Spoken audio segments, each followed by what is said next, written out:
it's me, Pops Van Marmalade, and you're watching the Comics-Related Madness Network. So come get some.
Fairview's coffee has mysteriously gone missing. Mayhem ensues when strange, coffee-craving zombies plague the city. Detective Mickey Potatoes, an overworked public servant, uncovers why ordinary citizens are losing their minds and how to stop the coffee apocalypse. But it involves the mafia. And when you're dealing with mafia crime families, nothing is ever easy. The mafia controls everything in the city, including the police, including him. If he breaks the mafia, they will break him. So, the city is without coffee. The city is burning before his very eyes, but he's powerless. Detective Potatoes has the power to stop the coffee apocalypse, but if he does, he could lose everything. First world, come in and take a seat. Pay us no attention, it's all conspiracy. We have satire and parody, some funny, some perverse. If none of it's offensive to you, you'd be the first.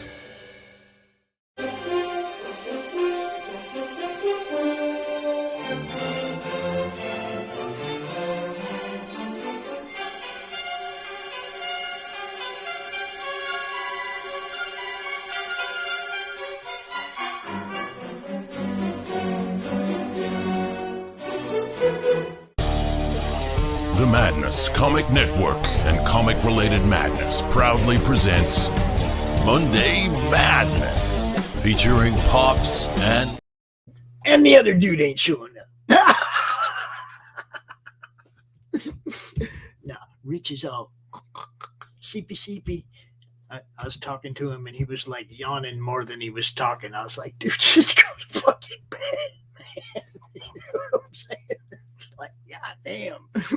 Nobody wants to hear you yawn. So we got a couple of campaigns, friends of ours, that are ending in the next couple of days or in the next week. So hopefully they'll all come out and say something today. Because, you know, time's running out. Now, I know one of them showed up right away because Max, I think Human Hunters ends tonight. It does. And it's tonight. See, so It's in 4 hours. drop that link, Max. Now check it out over there if you want to join us. The link is over there, top of the chat. I'm gonna pin it to my YouTube chat so y'all can find it really. Oh, I gotta mute my thing. Shut up. All right. Oh, that wasn't the right button. That button. Okay. There we go. All right. All good. And we also have, hiding in the backstage area, somebody else who I believe is starting to run down in time on that campaign. I don't know. Halfway through or something, Carissa? Halfway through or something, right? Halfway through. I'm going to kill Rich. He's a dead man. He told me to get on so I could see my cover. I busted my ass to get here. Didn't take on a new client to get here in time, and now he's not here. Oh, Rich. You better get your ass out here, bro. Rich is a dead man. Better wake up. You better get your ass out here, bro. I just sent a message saying I'm going to kill you. So,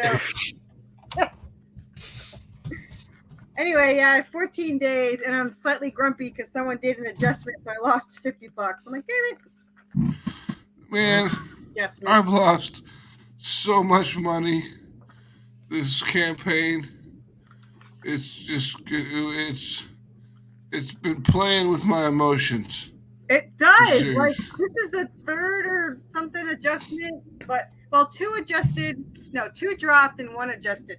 The one that dropped lost his job, so I'm not going to fault him. Yeah. There. And the other one, I have no idea, but still depressing. So. Adjustment here. That's Here's the number mine. one thing about Kickstarter I hate is I have no, and I'm not sure if I was scammed or not. I'm gonna find out, I guess. But I hired someone from Fiverr, and they had 269 5-star reviews, and they find you, it's supposed to be 3 to 5 times your investment. So he did. But it was only 2 backers, and I don't know. I bet they're gonna fail. So Yeah. that's right. I don't care if it's for 5 minutes. If you get your ass in here. I've got people decreased pledges, canceled pledge, decreased pledge, canceled pledge, decreased pledge. I wish they'd make it so you couldn't do that. Decreased pledge, canceled pledge, decreased pledge. It was just crazy this time around. What the hell's wrong with everybody? Could be a lot of things. Mostly probably has to do with nobody's got any money. No, but I don't understand the ones that are $10 or $5. I mean, if you were that close to being broke in the first place, you probably shouldn't have pledged, but I don't know. I understand it doesn't happen. I don't know. It's just depressing. I get it, though. It happens. I don't mind the. Oh, I do. I don't mind the adjustment pledge, backers backing out as much as I hate the cancel. The payment not going through. Oh yeah. It ends and you're like, oh right, you got this much. And then, fuck you, I don't.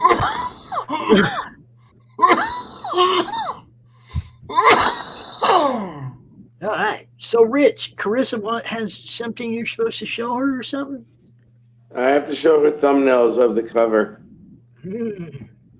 I have to show her thumbnails of the cover. Oh, God. The only reason why... Instead of sending me the link, why didn't you say, never mind, we're not doing it today, instead of me, rushing to get home to get on this damn site to see my cover? I got, right now I'm on a whole bunch of, Benadryl and stuff like that because for most of the day I've had a coughing fit. And I drank some of that shit today to get better, and now I'm, sleepy. Yes, the reason why I'm like, are you 10 that you didn't know this? No, I didn't. I don't know. I didn't. I'm in bed right now, so I'm really. That's why my camera's off too. Well, I Okay, can't well- do the thumbnails if the camera's off. Of course, you could have just sent them in a message to me, but no, you had to drag me through my day to bust my ass to get here. I didn't drag. First of all, I didn't drag you through the day. I said you're gonna come on today. If you said no, I'd understand. I wasn't gonna cry to you or anything. No, but I wanted to see it, so I said, okay, I'll come on. Oh God. Well, show me the thumbnails and then go away. Wow. All right, I gotta find them. Oh my God. I'm gonna kill you. I'm in bed, Carissa. I'm fucking naked. I know. So why didn't you tell me that when you just sent me the link? Why didn't you Because then use the you link? need the private chat instead of a public one. Huh? See, Max is calling. I'm dying. Well, don't do that. That was me a little while ago. Is it allergies or a cold? I know why Max is coughing. I know why Max is coming. That's fucked up. It's true. Max Still. just needs to take smaller hits. It doesn't matter. It really doesn't matter. I'll still choke, so I might as well take the big hit. I know someone that used to smoke through the voice box in the Yep. hole in the throat. Yep, I know people that did that too. I don't know why. Is that better? Like, is that? I don't know. I mean, when Well, it's either that or you gotta go like this and close it. You gotta do one of these. Look, check it out. You gotta do this. Might as well. I don't know, every time I see that, I think about Beetlejuice. So Beetlejuice. I love that movie. My husband hasn't even seen it yet. Was your husband alive when it was made? I mean, holy shit, he's young. No.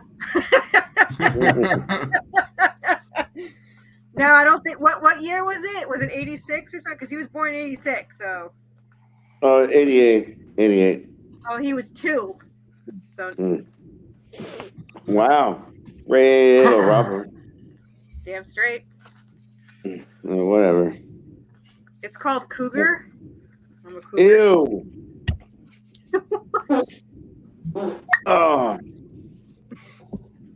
Oh God, cougar! You really said that word? Have you found them thumbnails yet, Rich? No, I haven't.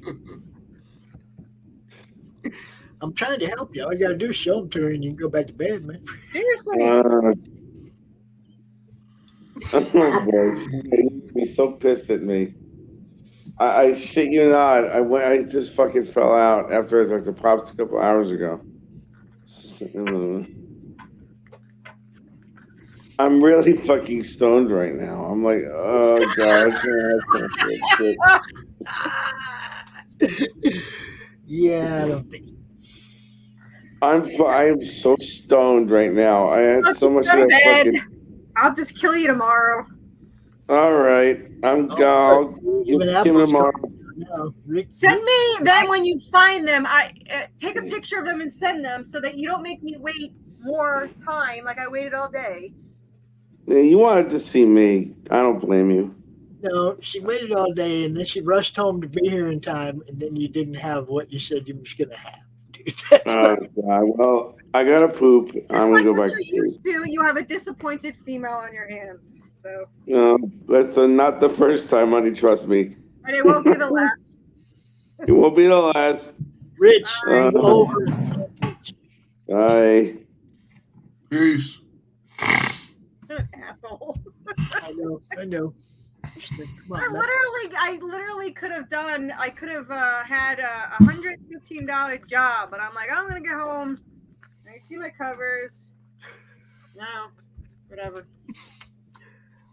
Should have known better.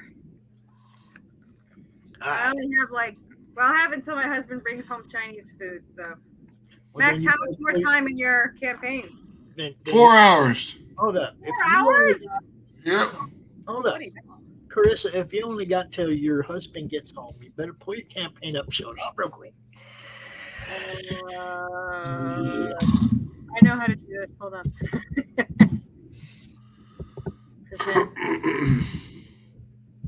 Okay. It went down, but it's still there. Yeah, I hate that. 14. I hate that. Just, the only thing that bothers me is like I've never had a campaign that reached 3,000, and it's literally gotten almost there in like 3 different times, and then I get spam, and I'm like, damn it. So yeah, we were coming on to $5,000. It was like 49.57, and I'm like, come on. And then it's like 48, 47, 46.21. I'm like, stop it. Just get to 5,000. That's all I wanted. I wanted 3,000, and I was just I don't know. And I've been staring at it, which is probably the worst thing on the planet to do, is to stare at the damn thing. Oh, I fuck my Kickstarter all the time. I leave it up on. I literally keep this, except for when I'm working. If I'm home, I keep the laptop open and the screen open. Yep. See what it I was say I've got 3 screens, so one of them sitting with the Kickstarter on all the time. But every time I'm going to stop posting it. Every time I post, it's only $60 more till the next stretch goal, and then it goes down. I was like, well, fuck my life. But all right. Should I play the trailer? Because that's pretty much. That's too long. Pops? Yes. Should I play my trailer? Yes, Rocket. Come on. All right.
I love that damn animation at the end. Anyway, I'm going to say it, but it's probably going to jinx it. We are $130 away from the next stretch goal. Right now, everyone is getting 16 awesome PDFs of awesome issue 1s, which is like the best part of the whole damn campaign, I think. Hold on. Nope, too far. No one look at it. Look at Dizzy. Okay. So I'm dizzy. Shut up, Pops. So most of these are, some of these are active or just ended, but I don't know if DK is I don't know if he's got an active one. He did. I don't know if he still does. But we've got Call of the Cryptid is Water Wars is Timothy Fling, and he's got Call of the Cryptid live now, and it looks freaking amazing. I backed it. PTSD is by Paul Gomez, and actually, did his just end, Pops? I think his ended. I can't remember. He may or may not end it, but he had Prelude to Aurora. Let me look real quick. Oh, it's close. And White Owl is now active. 2 hours left. Where's Paul? So whoever, you got to go out and get Paul's campaign, Prelude to Aurora. This PTSD is his. They're both awesome. White Owl is live now. It's his first campaign. Path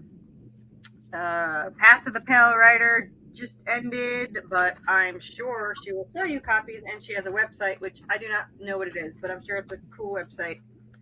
Pops, do you know her website? Say what? Do you know Laurie's website? I don't know her website.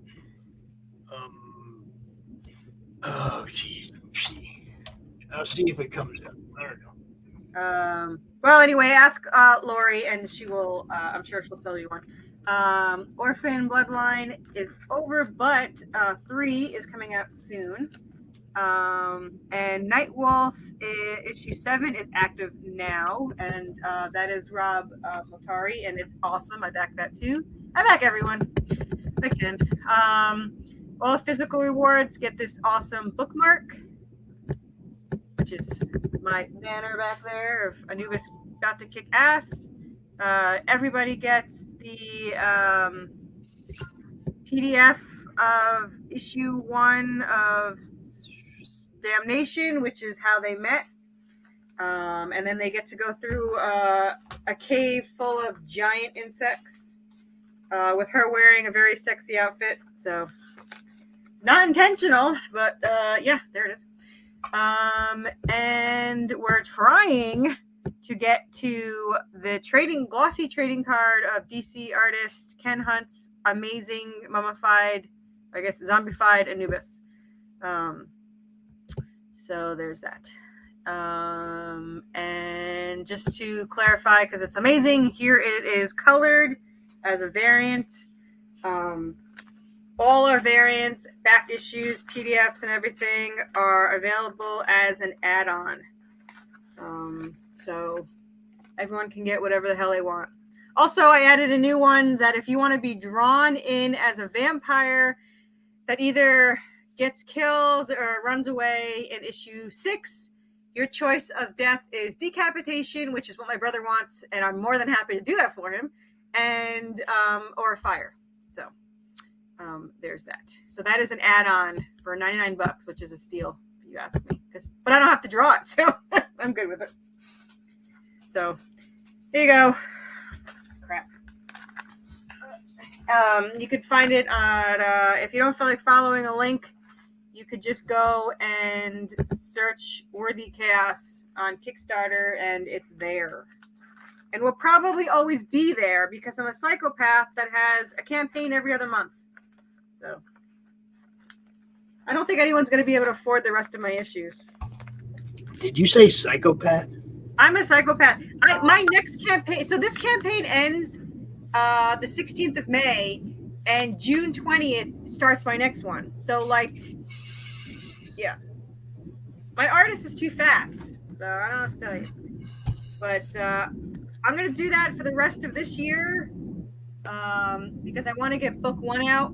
But next year, I don't know if I should just do double issues or I don't know. I mean, I don't know if someone will buy it every other month, but I guess we'll see. Your turn, Max.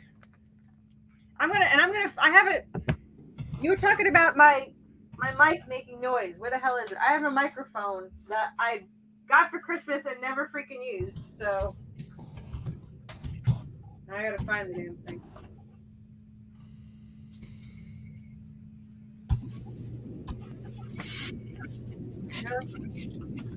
So We got Paul's ends in 2 hours. Max's ends in 4 hours. Damn. Busy day. Gonna have to ask y'all to share this stuff out. Share it out. Yeah, don't miss out on it. You know, I cleaned this room and now it's messier than it was before. Sounds about right. Well, I rearranged everything because I couldn't walk, so I rearranged everything. And I did a good job. I moved. I got rid of stuff. I'm trying to sell some stuff to pay off my addiction of making comics and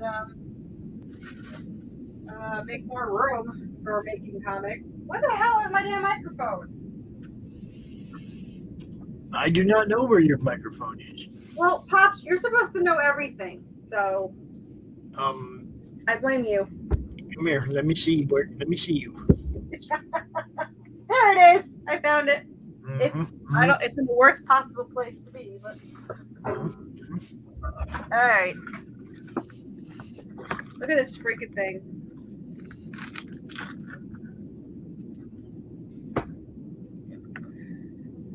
Does it not have a plug? I guess not. Because you're not the first person to tell me there's been a hum, so I'm guessing it's me. Oh, well, I knew it was you because I was muting you and it was going away. So I knew it. But I don't hear it. Yesterday it was pretty, pretty loud. I'm always loud, but my computer is loud too, I guess. Okay.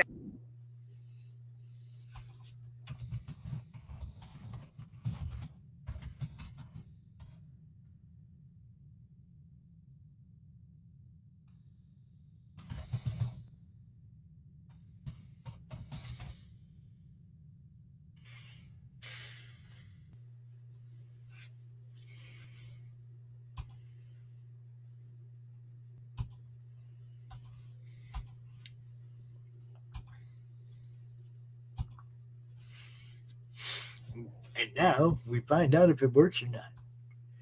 Does it work? Does it work? I cannot hear you. You might have to like reboot your computer for it to see that hardware. You know what I mean? You know what I mean? I guess. Recognize it. I guess we'll do it later. Maybe it has to charge. Does this thing? Do these things have to charge? It's got a red light.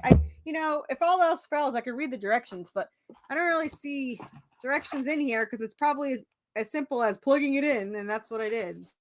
So just sit right down, relax, open your ears real wide, and say, "Give it to me straight, doctor. I can take it." Can you take it?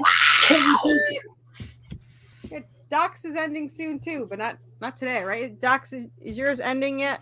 36 hours. Almost. 36 hours. Hi, Carissa. Hi, Doc. I Happy apologize. birthday, Doc. I forget. Thank you. I forgot to invite you to my birthday stream earlier, and I am so sorry. It's okay. You don't love me. I get it. You're one of my favorite people, and it's that I have to go to Twitter and Facebook, and I just can't remember at my age. So we're gonna have Happy birthday. Check it out, Doc. We got Paul ending in 2 hours. His campaign, and he's going to pop in here when he gets home. He's going to pop in for a bit. We got Max's campaign ending in 4 hours. Whoa. We got yours ending in 36 hours. So we got to do that big time share and blitz. You know what I'm saying? It's like it's time to Hail Mo and Joe. Do the thing. What's up? What's up? I never know which one it is, so I say hail Mo. I love those guys, man. Some creative geniuses. Matter of fact, hold up. Since they're there, I'm playing it, Doc. I'm playing it. Is it in here? Somewhere? I think it is. That's a long trailer, too. I got time to go get coffee. Why don't I see it? Where is it? I got it. I'll find it. I don't see it. It's not in this studio. That doesn't make any sense at all. I'm going to go find it. Talk about. You go find it. You go find it. In the meantime, Carissa, you're muted. Yes. You're fully funded, are you not? I am fully funded. I was fully funded in 6 hours. Yes, I know. I'm so jelly.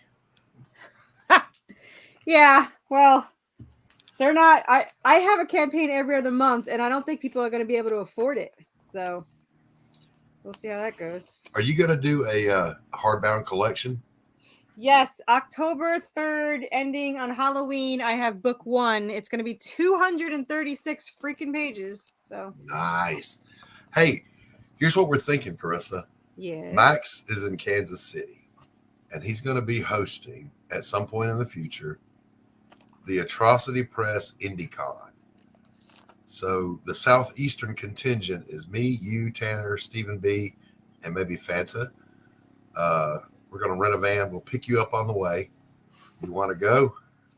yeah, I'll go. Depending, as long as I can. I assume it's on the weekend, right?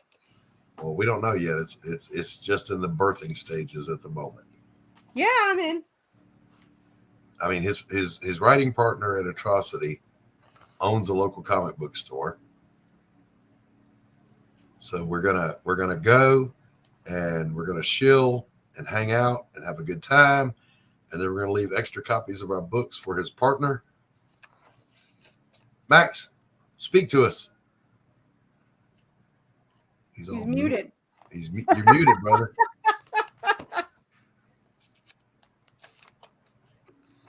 I'm looking up, see if I can find pictures of his shop. Oh, okay, cool. But I don't see any. I get the most fulfillment work done when I'm on this show. It's Joe. What's going on, Joe? I can't stay long. It is my birthday, and Tacey and I are going to go have dinner. Happy Where are birthday you going? again. Yeah, where are you going? Bring us I don't back. know. It's going to be one of those things where we just get in the car and choose when we go.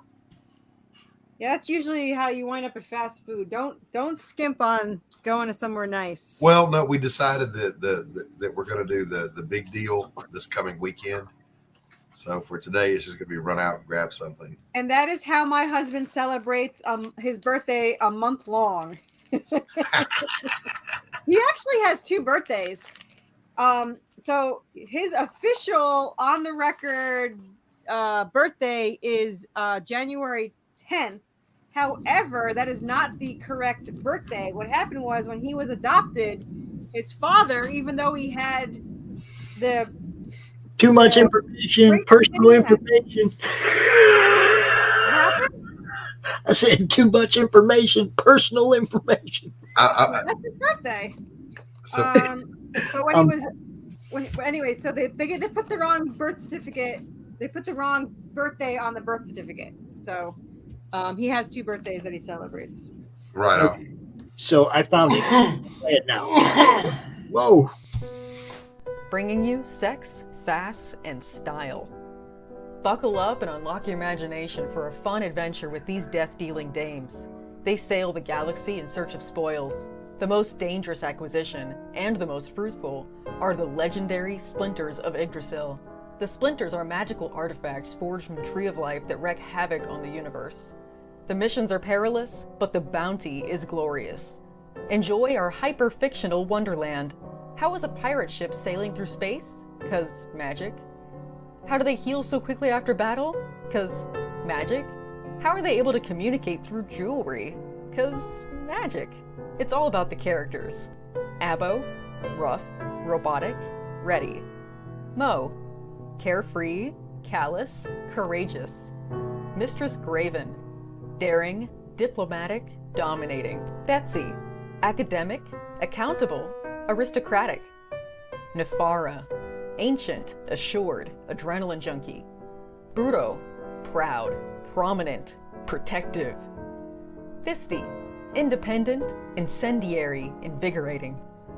Roxy, superficial, scarred, secretive. Once you get to know this diverse crew of mythical miscreants, you'll be anxious to find out what trouble they'll get into on the next episode. Go to abogrizzly.com and order both halves of the first episode today.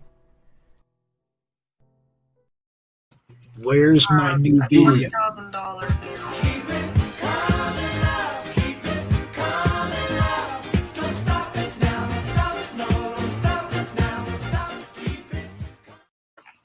I want the new video. Where's the new video? Buyout. Did you get my new video, Pops? Excuse me? Did you get my new video? I sent you the link. Yes, I did. Okay. Can you email that to me, Max, so I can put it directly into my studio? Sure. Because it's right here.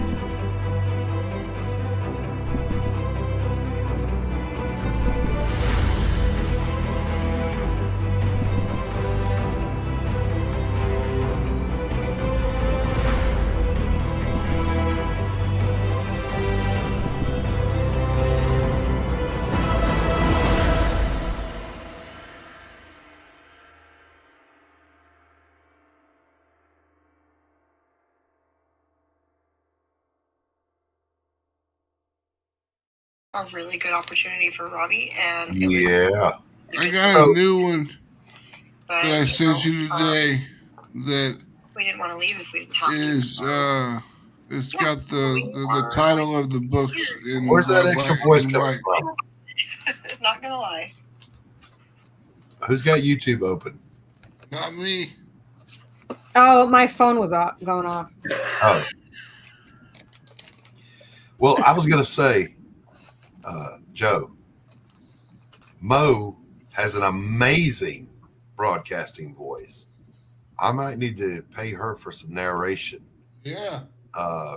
Can you get with me about that? I would love for her to do the next trailer for the next Pariah book as Elizabeth, if she can do a Southern accent. I was fucking shit up. You couldn't stop me. I got the goddamn fucking power of Satan, man. Jesus Christ. So what's this, Max? What do we got here? Oh, shit. This is Human Hunters number 3. It's got 4 hours. Tales from the Tape. We've got 4 hours left. 132 backers sitting at 54.62, which isn't bad. Let me zoom in on this here so we can make things look a little cooler. Everyone can read it good there. I'm glad you got over 5. That's good. Yeah, me too. It was a struggle, let me tell you. But congrats on that, man. Thank you. In the last issue, there was a group of daughters of some drug lords that got kidnapped by some sex traffickers. I hate when that happens. And, well, the drug lords can't really go to the police, so they went to the human hunters to get their vengeance and their daughters back. So, but when the human hunters went to do their first mission to try to pick up some information, they ended up getting jumped by a biker gang, and the girls got kidnapped as well. So now the guys have to come out to rescue, while the girls mount and escape, because they're not just completely fucking helpless women. They're badass monsters. So they're still going to try to get out of it. So at the very beginning, we got Radu doing his James Bond thing, picking up on the girl who was the one that was roofing drinks. He's picking her up. Then we've got the sex traffickers and how they have them all locked up, and she's telling them the rules, and she says, rule number 1, do what you're told. Rule number 2, do what you're told. Nice. That's pretty much what my wife told me when we got married. Yeah, exactly. You know, I've been there, so I mean, this is I understand exactly what it's like. And this is the guys getting their rescue plan organized, and here's the girls trying to set up their escape. Our covers and our variants, we've got Mateus Duarte doing cover A because he did the book. We always do whoever does the book gets cover A. Mariah Benez does cover B with Fernando Cordero doing the colors. Cover C, we've got LC Free Test with Bia Navarro doing the colors. We've got some killer artwork on this. Fabio Simeo with Fern Cord doing the colors. Fabio always knocks it out of the park. Yes, he does. Alfred Trujillo, I like the Gothic street and the Trujillo. Yep, all the lamps and stuff like that. It all looks really sweet. That is almost identical to Elizabeth's Stalker outfit she starts wearing in book 2, minus the long gloves. Oh, well, there you go. Very cool. I mean, you know, because if you're going to go out and just wreck somebody, that's how you dress. Exactly. You got to dress in the black. You got to dress the part. And Fern Cord's cover, where he did this one, I don't know. She must have fell down. That poor girl. She fell going up the steps. I know. It's terrible for her. Sad. Well, wait. Don't just go past that. Let's just linger on the tragedy of the moment. All right. Well, just for a moment, we can worry about her safety and well-being. Okay. Now we can move on. All right. Then we've got John Stinsman's cover with him doing the colors and the pencils, because we all know all computer nerd girls hang out in their lingerie when they're working on their computers. Absolutely. Absolutely. I mean, if the internet and television has taught me anything, that's one thing I've learned. Twitch. Then we've got our Not Safe for Work covers, which we've got one from Mateus Duarte, we've got one from Alfred, and we've got one from John. If you get those, you get the 4 naughty prints that come with them, which is the print of Christine. We got a print of Cleo. We got a print of Helena. That's a great one. Yeah, I like this one. That is great work. And then we've got a print of Freya as Cupid, because this was drawn in February. It just took us that long to get it out. You can get Human Hunters on digital. You can get either the Safe for Work or the Not Safe for Work version on digital, whichever one you want to do. And the Not Safe for Work, you do get to choose your cover that you get.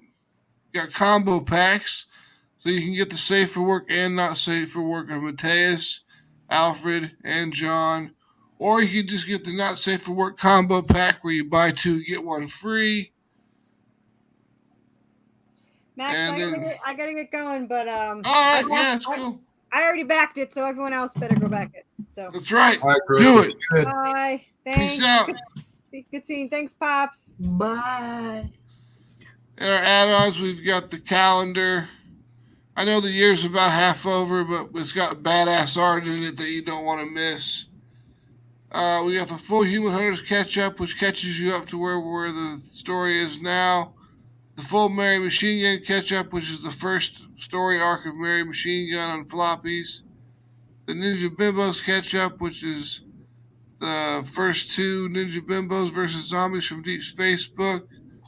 And then, we've got the full Atrocity Press catch-up, which is everything we've done so far.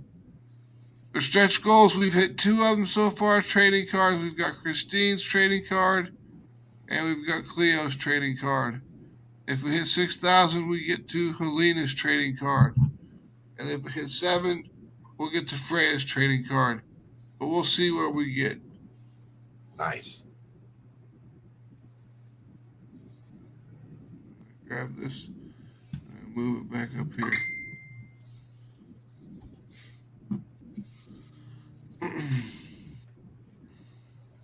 So, yeah.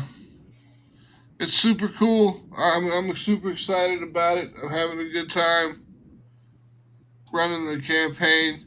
This is one of the campaigns that I actually enjoy running because it's mostly Johnny's book, so I don't have to worry about being the one doing all the promotion. Johnny's the lead on this one. Very nice. Because Kickstarters are very they're draining just to do. Yeah. Any crowdfunding is a drain, man. You don't know. You think you know until you do it. Mm-hmm. Then you find out, holy cow, man. Just doing all the shows and stuff you got to do, and you got to give the same pitch over and over and over again and tell the same jokes over and over and over again and hear the same jokes from the host over and over and over again. And you're like, yeah, let me pretend like that's the first time I've heard that joke. But then you got people like Tim. Tim's show's good.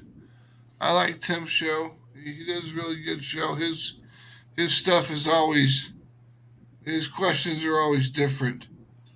And of course, So Doc like does a great interview. Yep, of course. And Pops is just smart and surrounds himself with people that do a better job than he can.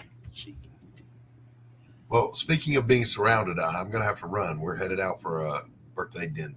So, all right. So, Max, getting your hamburger? Thank you for your gift earlier. Yeah. Pops, always a pleasure. Chat, peace out. I'll see you, brother. And Mo and Joe, I'll be in touch. Grab your Dr. Pepper. What's up, Stephen B? The link is pinned if you want to jump in here, dude. We're just hanging. It's just Monday Madness, man. The link is pinned in the YouTube chat for anybody who wants to come out in case they might have missed a spot for CromCon or got something you want to talk about. It's CromCon Aftermath. It's completely unscripted, and you can join us. That's why we're here. So what else you got going on, Max? I mean, you just sent me the thing for the new Ninja Bimbos. Yeah. We've got Mary Machine Gun's trade paperback coming at the late in May, which you've got the ad for that. We've got Ninja Bimbos versus Zombies from Deep Space #3 coming out in June. And then Love and Madness will be coming out in July. Nice. Putting in the work. Y'all gotta put in the work. We do. I mean, these months are. It's like July, August, but it'll be like the beginning of July because we're running 21-day campaigns now, so we can get the money from Kickstarter within a month and a week and get everything going.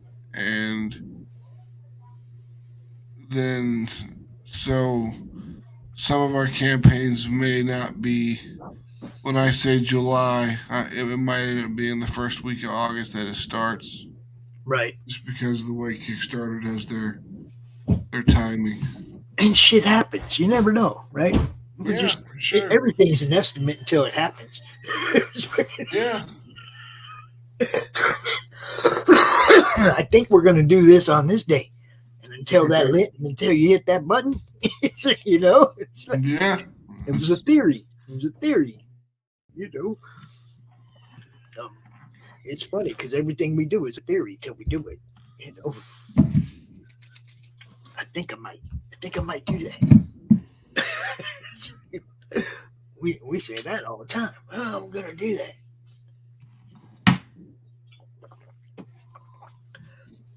So, had a pretty good show over the weekend.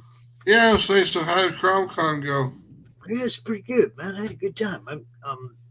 Look, anytime you can get to talk to people like Chuck Dixon, that was like just awesome. It was open. Anybody could come in and ask him questions. It's like you guys, anybody could have come in and asked Chuck anything they wanted, and that made it cool.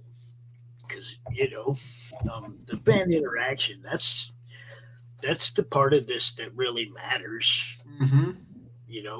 I mean, yeah, getting the interactions from the fans is definitely very important for the online show.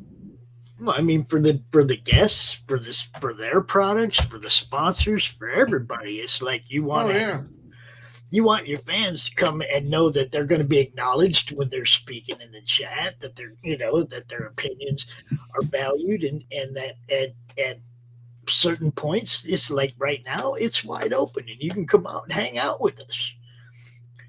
You can come out and actually interact with us, not just from the chat or whatever. That's, hopefully that's what sets some of us apart. Mm-hmm. Some of the different shows, some of the different channels. You know me, I'm all about getting eyes on stuff. I don't care. Oh, yeah. Every place I can put you, I'm going to put you. That's, Max, remember when you went to add your destinations to the channel? Yeah. How many destinations are in our network? You've got like at least 50. At least 50, yeah. There's a lot of different ways we can send your stuff, man, and everybody works together to do it,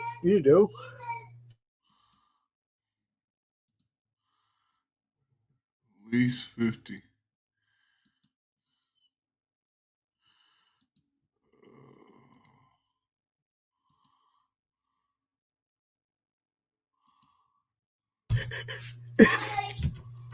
Kids. I was saying, it got real quiet. I don't know what's going on up there, but yeah, standing right there at the door, yelling at each other.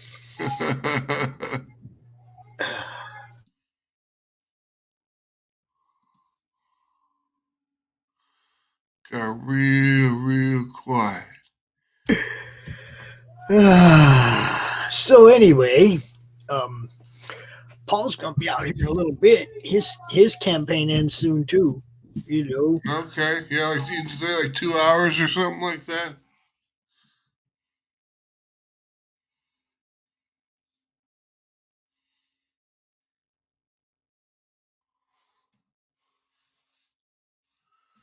I'm by myself, all by myself. Can't even do anything. I can't add stuff to play music. I can't do nothing. I'm just stuck here, all by myself, doing nothing. Just chilling. What up?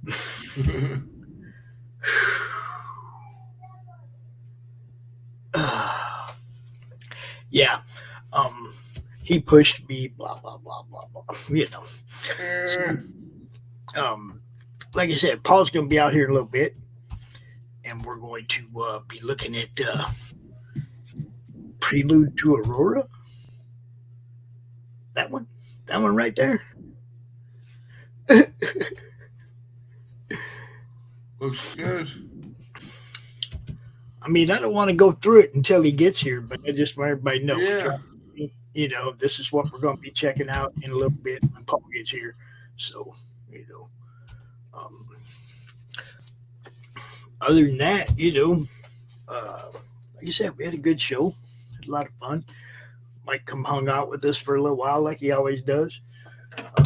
Covered a lot of different creators, met some new people.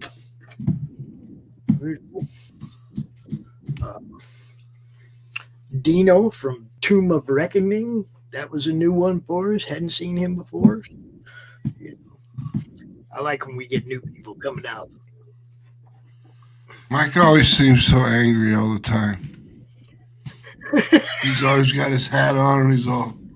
It's all business. He's all business.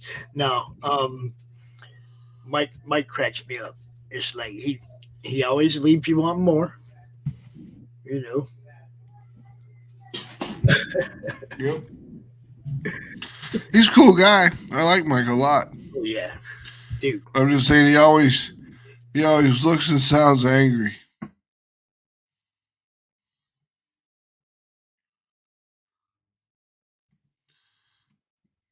You fucking muted yourself.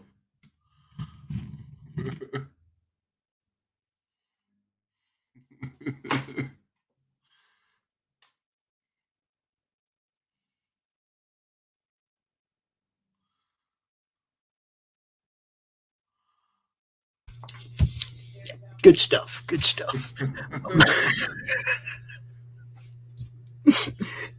Whenever I have to do that, just talk about whatever you want. Oh, you don't want me doing that. You know what's up. Doing that. So, also, Max does our gaming stream on Fridays. That's right. We'll be back into Omu. Exploring Omu some more next week or next Friday. You got a few more of these temples to find and other people to run into in the city, and you'll be nice and killed. And there's still hundreds, and we ain't even run into the hundreds yet. Nope, you haven't even gotten into the Yanti yet. See, Mac's been trying to kill us for 11 weeks, 12 weeks. Wait, it's my job. It's my job to kill y'all. I mean, I've dropped a few of you. I've even dropped the cleric. Oh yeah, you've dropped. But I'm nice enough to let people do medicine and have it heal them because you're not supposed to. You're just supposed to. It's just supposed to make them stable. But I give everyone 6 hit points. See, Max is a nice guy. After he tries to kill you, then he lets you get back to normal before he tries. That's right. It's only fair. You know what he pulled on us the other day, though? He has us fighting this big boss, right? And we're kicking the big boss's ass. We kick the big boss's ass pretty quick, and then he gives us 7 or 8 more little big bosses that all have the same hit points the big boss. No, those guys had the big boss had like 290 hit points, and the little guys had like 55. I don't know. It seemed like I was hitting one of them little guys a long time before. What the fuck? You guys dropped the big guy quick. I was impressed. I thought he was gonna chew people up. Yeah, well, you got Balinor. We got a pretty good team. We're just missing one thing, and that's a nuker. Yeah, you really need a mage. Yeah, to send out the damage from the distance. But it's a pretty solid group. Now, if anybody wants to join in on some D&D on Friday mornings at 9:30 or 10 o'clock, depending on who's awake, win. Yeah. We need a wizard. If you haven't played a wizard in D&D and you want to hang out with us, but come on in, man. Look, Stephen B., what do you do Friday mornings, dude? Come help us nuke stuff. Come nuke stuff for us. Man, it would be nice to have somebody that could drop an AE on a group of shit flying at us. You know what I mean? Yep. Weaken them a little bit. Damn. Yeah, but that's all we're missing. We got a pretty solid group so far. Yeah, Friday morning. Friday mornings at 9:30 in the morning we get together. You guys losing Zaka, you be sucking though, because she's got a lot of hit points. That's why I always remind you to put her in the rotation. Hey, Andy Zaka is going to be. Yep, she's got a lot of hit points. I know where our strengths are, bro. As I say, we're a pretty good team. You know. Oh yeah. But yeah, man, if we had a mage or a wizard, we'd be pretty solid. Or even a good druid, you know. Mm-hmm. Well, a druid's just gonna wild shape into a bear or whatever. So, that's you really need a wizard. My druids used to nuke shit. I played a druid on EverQuest. Yeah. All the way up to level 70. And it had some pretty badass spells. It could nuke and AE and like AE root, like root everything in a certain, I love that spell. You root them and nuke them, root them. Boom, boom, boom, boom. I played EverQuest for like maybe 15, 20 hours, and then I quit playing it because I was playing Ultima Online. That was my big game at the time. You were playing what? Ultima Online. Oh, okay.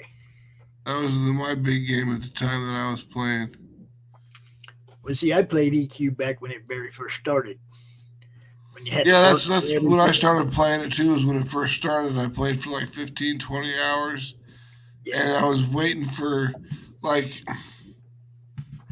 it's like you had to wait for this boss thing to spawn. Yeah.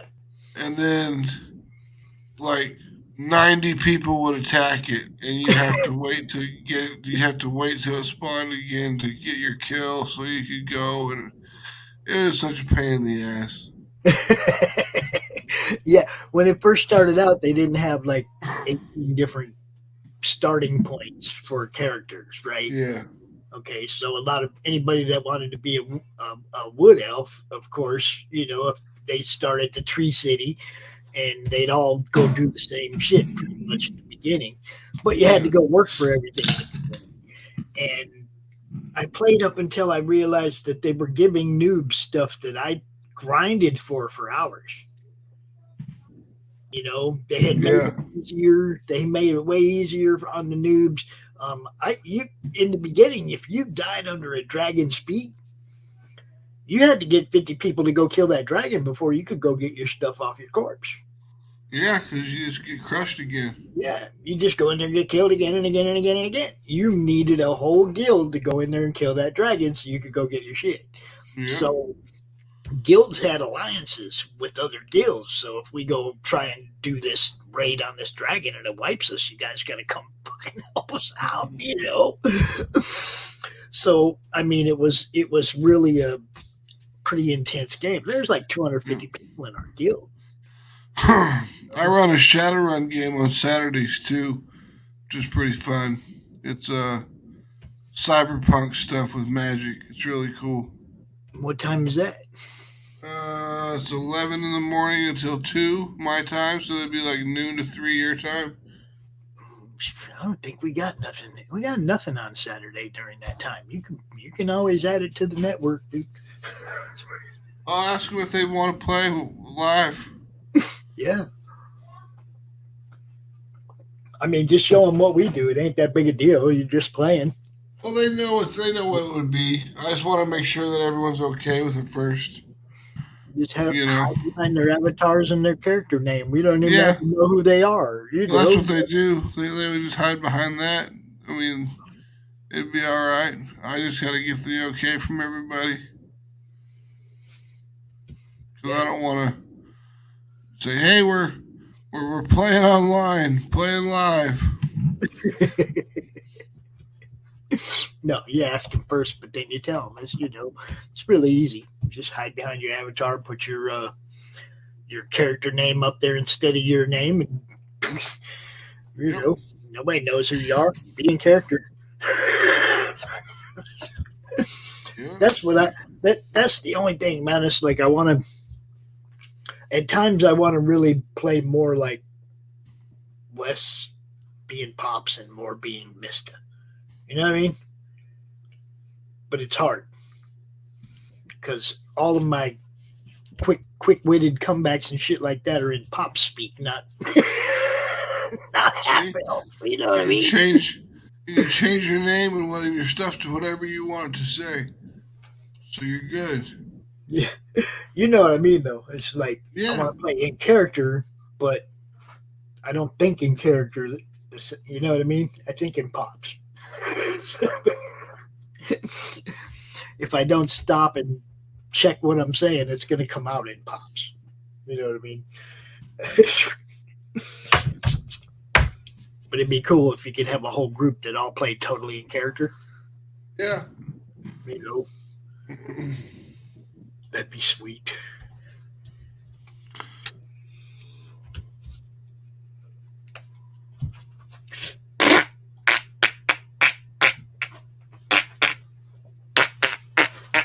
Is that right?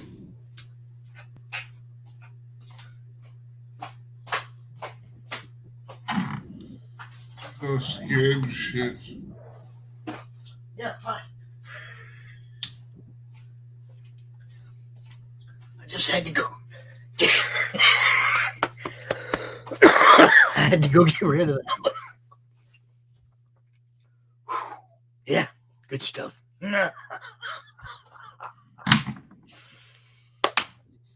Ooh. Steam me. Go to Roll20, create an account in a character, or create an account, and there are tons of people with games that you can get involved in. Doing it online, where the rolls are all online and everything. Yeah. Tons of games. And if English isn't your first language, they've got all sorts of games on there for other people that speak other languages. Even half elf.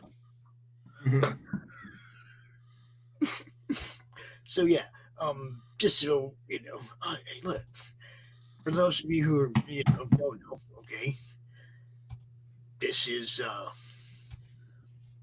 my half elf. Right here. His name is Mr. Blalock. He hangs out in some jungle that Max is dragging us through, and on Friday nights, of course, we go out like Fallout Las Vegas, and this is my character. His name is Roland Kyle Bush. We're all trapped in a vault. Well, not trapped, but we're all exploring a vault and encountering one thing after another that keeps us from going back to the surface, which highly irritates some of the people in our group. It's Fallout. We've been down that vault for a while. Max is down in there too. Max is a security guard in the vault. Yep. And the particular John Majors. The particular all the inhabitants of the vault have been programmed to believe that they are a character from a 1980s movie.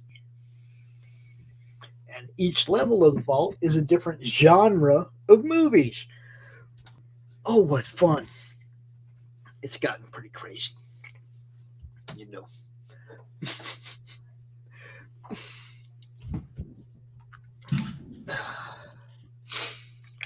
But yeah, we just do the thing. What else who else can we cover that we ain't talked about? What else? Laurie's is already done. Oh, I think Private American is pulling the campaign tonight. I think it's the last chance to order today. Oh. So you might go check that out at theprivateamerican.com. What else we got?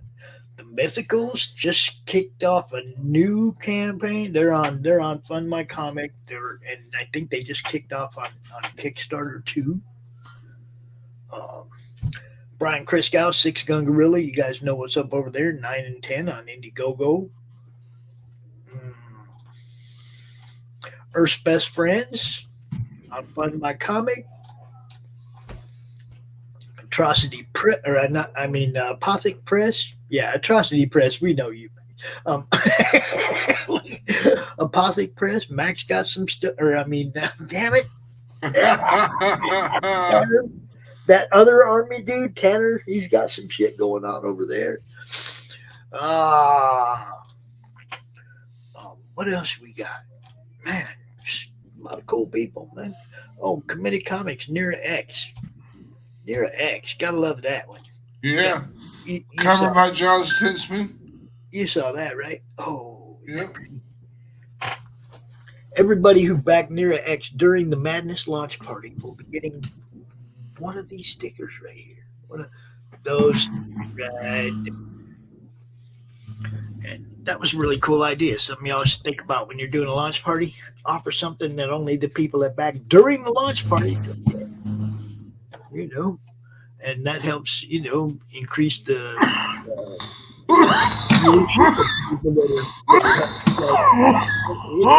you guys get seen, all kinds of stuff. So, you know, it's not a bad idea. And you'll remember why you got it because you'll see Crom in the reflection looking back at you.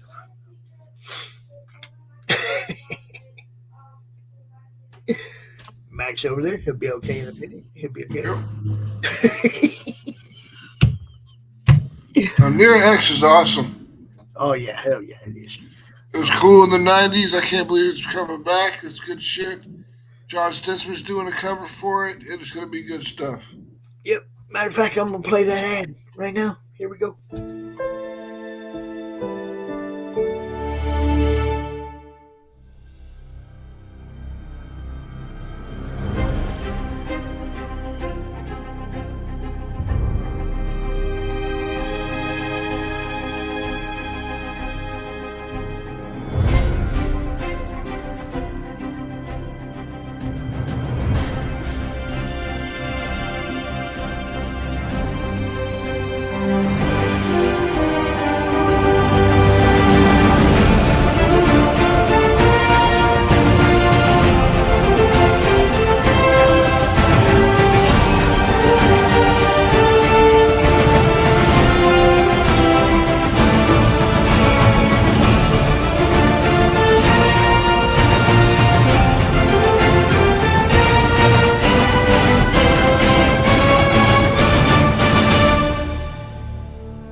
Oh, especially when you travel the dark seas. Hell yeah.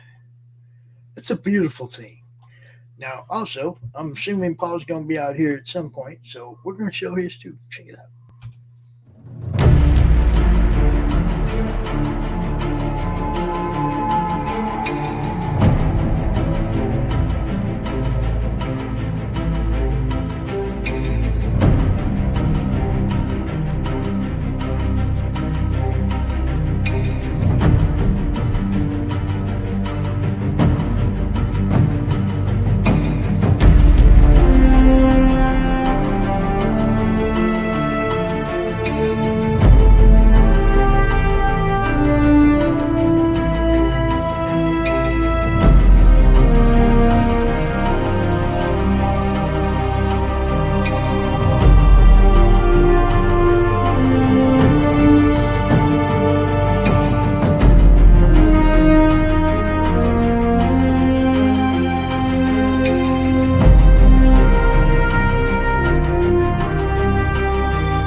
This one is down to like under just a little over an hour, man. So if you want to get that, the link is pinned, or the link is over there in the chat somewhere. Go find it. Make it happen, Captain. And also, it's Doc Blalock's birthday. Do him a solid. Go over there and back this. Revenge, the sweetest morsel to the mouth that ever was cooked in hell.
whack it today, because tomorrow's your last chance. That's right.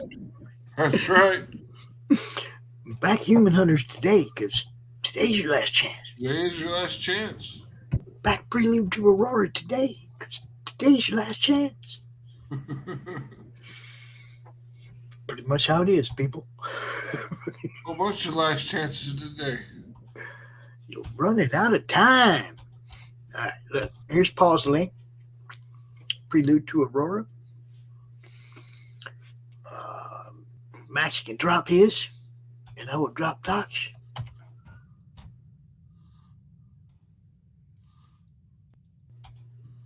And hopefully there isn't anything else that's ending right away that we're missing, but you know. I don't think so. I know there's a lot of books that are ending right now. At least in the next couple days. Crazy, man. It's good. It means the Kickstarter is working. Their crowdfunding is working. Yeah, it's working. It's you know, it's just not like, I don't want anybody to get caught up in that. That's the only way, or that's all I can do thing. You know, at some point you gain a big enough following that it doesn't matter what website you're attached to. Oh yeah, no, it's you know, it's a tool, just like anything else. You know, I mean, use it to increase your visibility. I use Global Comics to increase our visibility. Yep. You know, I put all of our stuff on there on Global Comics. That way people can check it out. The first issue's free. The rest of them cost money. Yep. You know? And we've made money on there. Yeah, well, I mean, once you have the comic in digital form, and you know, it's pretty much, it doesn't cost you anything to produce it anymore. Yeah, exactly. You know, anywhere you can put it up there where people, you know, where you get a little cut for every time somebody looks at it, that's cool. You know, the hell, right? I'm fine with that. Yeah, you want people to read your book so they come. You know, the ultimate goal is to get people to want to buy your physical copies of your book. You know, I mean, that's, for me, that's, you know, that's what I want. Obviously, boxes, you know.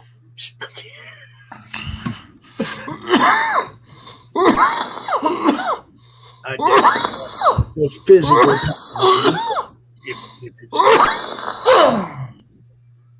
If you want these books to be able to keep being made, you've got to buy the physical copy. Yep. Because it costs a good $6,000 to make a comic book. Just about.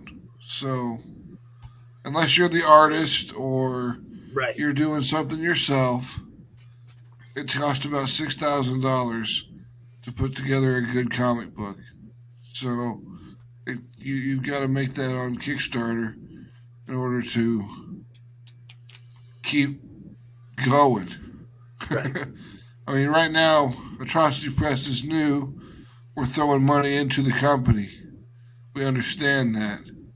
But we've only got one product that isn't performing over $7,000 to $8,000, and that's Human Hunters. And I don't know why, because it's an awesome fucking story. No. I mean, at some point, it's like, you got to think, okay, it is kind of a niche. Yeah. But at the same time, it's kind of prevalent to what's going on in real life a little bit. You know, it's got that aspect of, you know, some shit we're actually dealing with, and then it's got that aspect of supernatural that takes it away from now and makes it an escapism book. So, you know, you just, some people might just misinterpret the title. Could be. You know? Could be. But Tell everybody what a human hunter is. Hold on.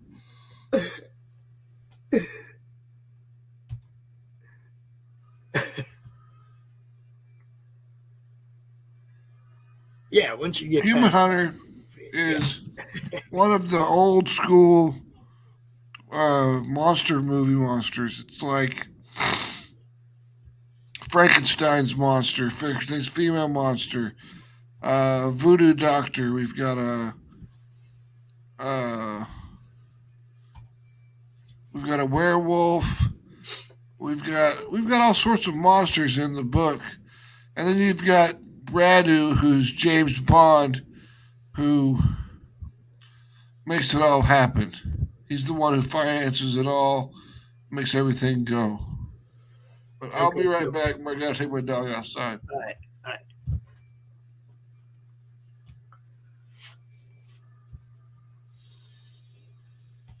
So, I don't know. We'll be out here for a little bit longer, but if nobody shows up here pursuing, I'm going to be out.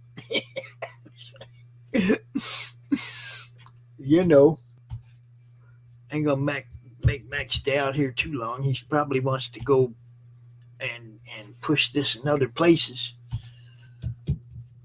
But human hunters, you guys, it's and then Paul's prelude to Aurora. Oh man, guess I'll go ahead and scroll through this a little bit. This is Paul's 5th campaign. It's very good stuff. PTSD, Bushy Boo, Cryptic Haze. This is the cover by Zant Espina. And there's one by Dave Kemp. That's pretty badass. Jeff Muth. Colors by Dave Kemp. Still don't know what Zach Spivey's cover looks like. There's I don't even know who that guy is. Anybody know that guy? I think his name is Rich. I think he calls himself the Professor or something. But yeah, got all the rewards, digitals. Got the A cover. Got Jeff Muth cover. Zach Spivey cover. All 3 for $40. Got foil covers, metal, all that stuff. You can get a sketch by Jeff. There's a retail tier, full page ads, original cover art, meet and greet with Paul, all kinds of different stuff. All right, stretch goals, hand drawn sketch of a gargoyle or a demon by Paul. PDF indie package for all the backers. Some other books. Yeah, no. Oh, here he is. Good. You're right on time. How's it going? Take over and talk about this. You're just in time. Prelude to Aurora. Yeah, we're closing it out the last hour. We are funded at the moment. Thank goodness. We hit at least the first 2 stretch goals that I noticed. And yeah, about $42 You can start away over from because the I was third. butchering it. Go ahead. Start over. No problem. Yeah, Prelude to Aurora. It's gargoyles versus demons with the chosen one type of story in it. It starts with a woman kind of waking up, not knowing really anything except her name, and she's trying to kill herself, and she's trying to figure out why. She doesn't exactly know what's going on in the world or what's happening, but she's self-destructive, and she feels like there's a greater meaning behind it, but she didn't exactly know what's going on. And so we go start this story off by finding a few clues, and she gets safely taken out of the way of danger that she puts herself in by a mysterious force. And later on, we got to figure out if it's gargoyles or demons that are saving her, and who's trying to kill her, and what is the main reason. So that is Prelude to Aurora. Oh my God. Demons and gargoyles. Obviously, I have background noise right now, but go ahead. Just tell everybody about, I'll scroll slowly and you can just talk about whatever's on the screen, man. Yeah, and this is an amazingly first page by Sam Espina. His art is so amazing. It shows that big circle right there. That's actually the light that's coming in from outside the room onto that bed where her and two guys are in essence knocked out at the present moment. But yeah, I mean, just look at that art. It's amazingly beautiful. And like I say, this is where we start off, and this is kind of one of the moments where she don't know if she's being threatened or but she's being chased, and there's a mysterious figure on that last panel that just kind of appears, and she's trying to fight these demons off, and all of a sudden, like I said, there starts to get some answers from page to page, and then you start getting clues as to what's going on and who's attacking her and why. And right here is an amazing page by Sam Espina. This is going to be a double page spread, and it shows, the action that's going to be pushing this book, the momentum that's going to be going forward. And that was one of the things that I wanted to do differently in this book than any of my others, is to show a little bit more action, because his art was really explosive and unique. And most of my stories before were more dramatic, and I wanted something to be the catalyst of action and impact in all of these pages. Yeah, super dynamic. Yeah. And it was really weird writing it because, I really hadn't written that many action books or sequences. It was like maybe one or two per issue kind of thing. But with this one, it was like, I've got to tell him that I want a double page spread, and I want this guy throwing these throwing knives, and it being like different panels. And that's really what I was expressing to him. I wanted it to be different panels and hitting these creatures and showing these people that this is going to be what they're in for. This is actually one of the first action sequences in the book, and it just kind of is a bouncing board to the rest of the entire thing. And the amazing covers. Again, such beautiful art by Sam Espina. He is my A cover person. Just the way he used his colors and the pronunciation of the figures, the demons on the bottom, and even the street in the background. I try to tell all my artists that there was a street scene that was very important, and he utilized it in his cover art right there. And this one right here is a cover by one of my best friends, Jeff Mute. He kind of took that gargoyle idea and just kind of ran with it. He wanted to make something that was shadowy and dark and a storm-filled kind of page that jumped off to the page and grabbed people by it and just showed them what was going to be inside. Now we're still waiting for that 5 gatefold. I actually got to see some of the pencils get laid down on it this week. I was with Zach at a convention just yesterday, and he was showing me some of the beginnings of it. Of course, I had seen the roughs for a while, but I hadn't seen the pencils get laid down until this week.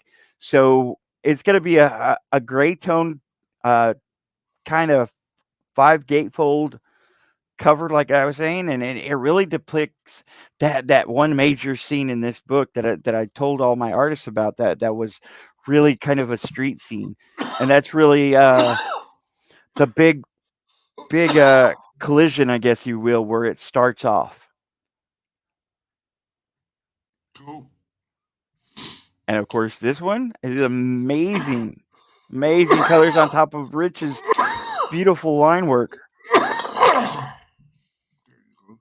And I mean, you can't say enough about it. The perspective that he put into it, the art that went into it. And then, of course, I got one of my beautiful colorists from Bushibu to lay colors on top of his great line work, and it just came out amazing. Yeah, when you were talking about writing action. Yeah.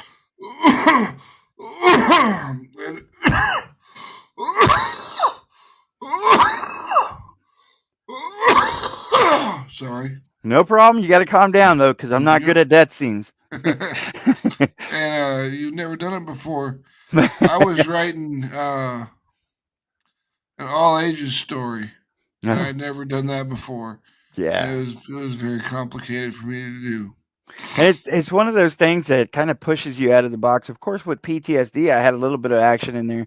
Bushibu Circus Mysteries, again, there's a little bit, but to me, it didn't really encompass the entire book, and that's what this one really did, because I felt like it really married to San Espina's art. And then here, I mean, we start off with the digital packs, the $5 for that first PDF of just Prelude to Aurora.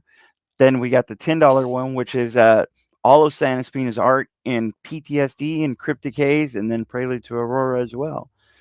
And then the $15 digital pack is all of my work at the moment, which includes all those titles as well as Bushibu Circus Mysteries issue 1 and 2.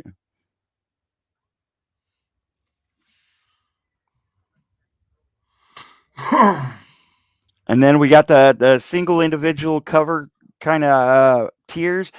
I don't have Rich's up there. It's actually on the sides, but I didn't get the art put on the main page for it.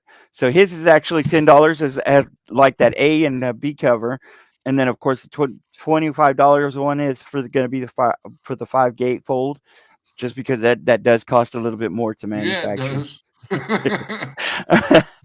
Just a little bit. But I mean, those gatefold covers, I've always been a fan since, X-Men 1 with the Jim Lee, man.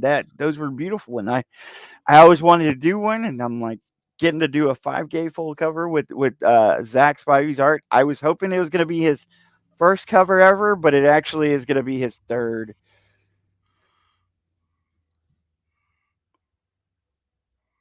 Well, it's going to be the most epic one for sure. Yeah. I mean, I can't wait. And I was telling him, one of the main things I really love about it is I'm going to be able to put it on my table, and it's going to be a centerpiece to talk about. Yeah. Then you got packs with all three of the first original covers. I didn't include Rich's because originally I didn't even intend to add another cover.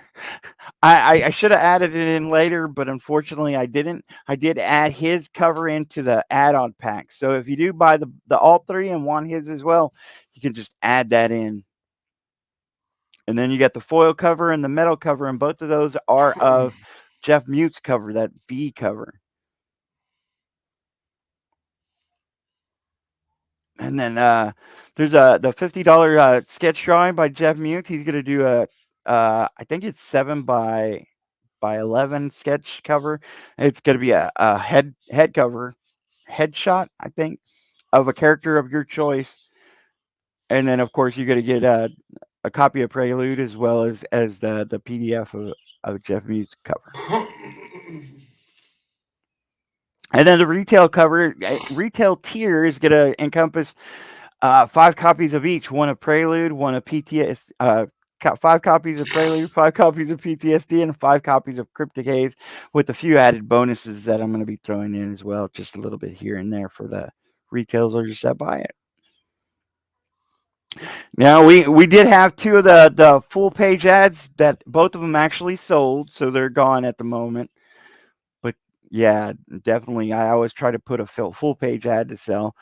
And then we got the original cover of Prelude to Aurora, which is by Jeff Mute. He's going to, have that all fixed up for you, send it up there in a nice, clean package, and he's going to include a few extras as well. Of course, it's going to come with a copy of the Prelude, which is Jeff Mute's cover, and a few extra items.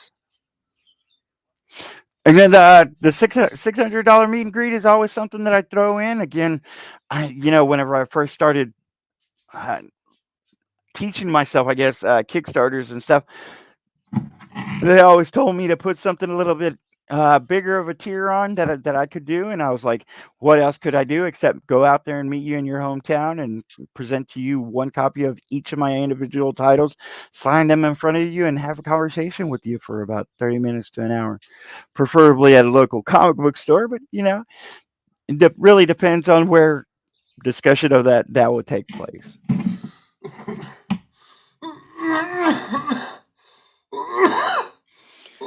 Oh, you're still muted. You do, Paul, is when somebody gets that tier, then you arrange a signing in that city and you have the meet and greet at the signing. Right. Yeah. I mean, it really depends on if they allow you to. I mean, I definitely contact the local comic book store, but then I'd again, call them all. I'd call Yeah. everyone in that city. Hey, yo, I'm gonna be in town that weekend. Can I do a signing? I got some books. I'll leave some with you. Blah blah blah blah blah. But and if you don't have a comic book store in your area and you still pick this up, we'll meet at a restaurant that's a public place. You know, have a conversation. If there's a school that you want to meet at or a library, that's fine as well. We'll even do it live. Oh. Yeah, yeah, yeah. Oh, yeah. But yeah, I mean, it's been a great campaign. I've loved doing it and enjoyed hanging out with the artists and everyone that's been on it. Like I said, we did reach 2 of the stretch goals at the moment, including the hand-drawn sketches by me. So I've already started those, and I think I got about 8 of them done already. So I'm gonna get the rest of them done before the comic gets printed, packed up. Yeah. Definitely. But I mean, I've been doing a few sketches every day here and there, and again, trying to practice on my drawing, and I think it has been getting a little bit better here and there. So I was like, hey, you're going to get one of the first original arts by me. You never know how far my art is going to go, but there's going to be a piece of it right there in that collection. And whenever you get any of these physical gears, it's going to be included in that. That's cool. Now, I didn't know if you had a countdown or something going on somewhere else, or if you had any other shows you needed to be on. No, you know, I was dealing with the convention that was this past weekend. It was a great convention at Central Texas Comic Con. We had an amazing time. I was sitting with one of my cover artists, which is Zach Spivey, and one of my previous cover artists is Aaron Williamson, along with so many other great guests, including Sam Vera and Dan Price, who we went out and dinner with and had a lot of conversations about industry and whatnot. And I met a lot of cool bookstores and got interviewed by quite a few people. And it was really one of the most unique conventions I've ever been to, Pops. I've never had so many people come up to me in the industry and was like, you know, talking about my stuff and how they've been plugged in. Yeah, well, I mean, I you know, usually most people don't know me. I'm pretty new, so I don't think my name's really been out there until lately. Can't imagine how that happened. Yeah, and you know, I always said it. I'm always part of the madness. I've always been happy to be keep here. Doing your show. Keep plugging, bro. Well, yeah, definitely. You know, I mean, it don't matter if it's my show, your show, two kings talking bullshit somewhere else, whatever. You know what I mean? It's like, well, and I was talking to Sam about this. Sam Vera is a great friend of mine, and I was telling him, you know, I think I need a little bit of a break, not only to understand the marketing side, but to understand the streaming stuff and get into the art a little bit. Stuff that I feel like I've kind of been not giving my enough effort into. And of course, dealing with a lot of family junk that's came up, you know, family comes first. So every once in a while you got to pick and choose your battles, and family's definitely my number one priority.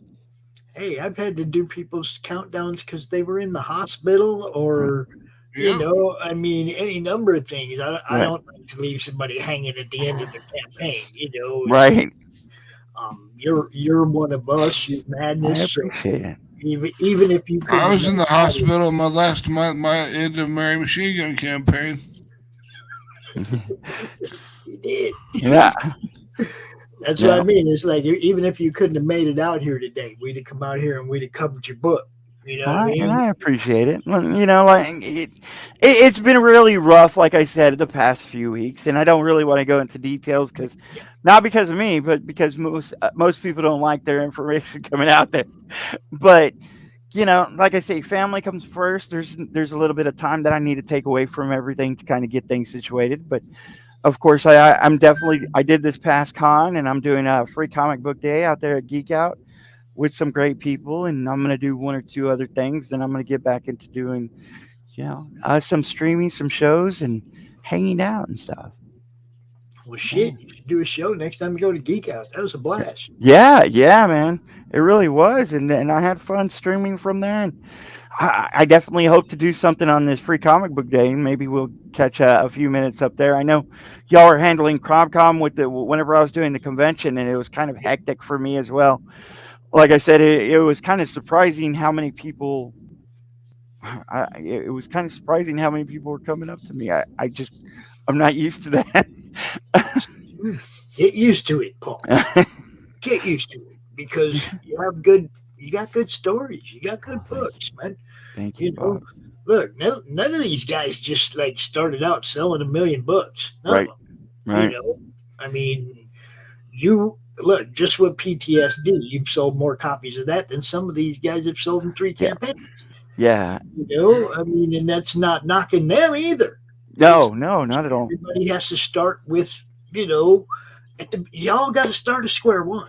Oh, and I agree, and that's one of the reasons that I try to help other people out as much as I can.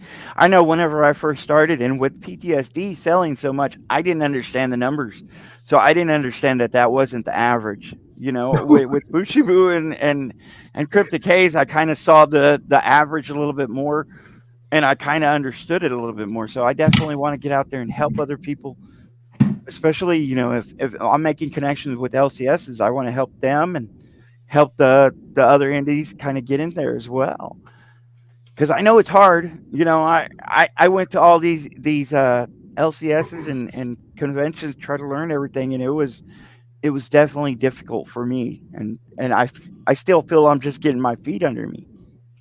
Well, it's one of the things Max and I were talking about, I think yesterday, like getting in previews. Like getting in previews is a great thing, but like Max, his partner Johnny owns a comic book store, and Max says straight up, Johnny doesn't look at every page of the previous book.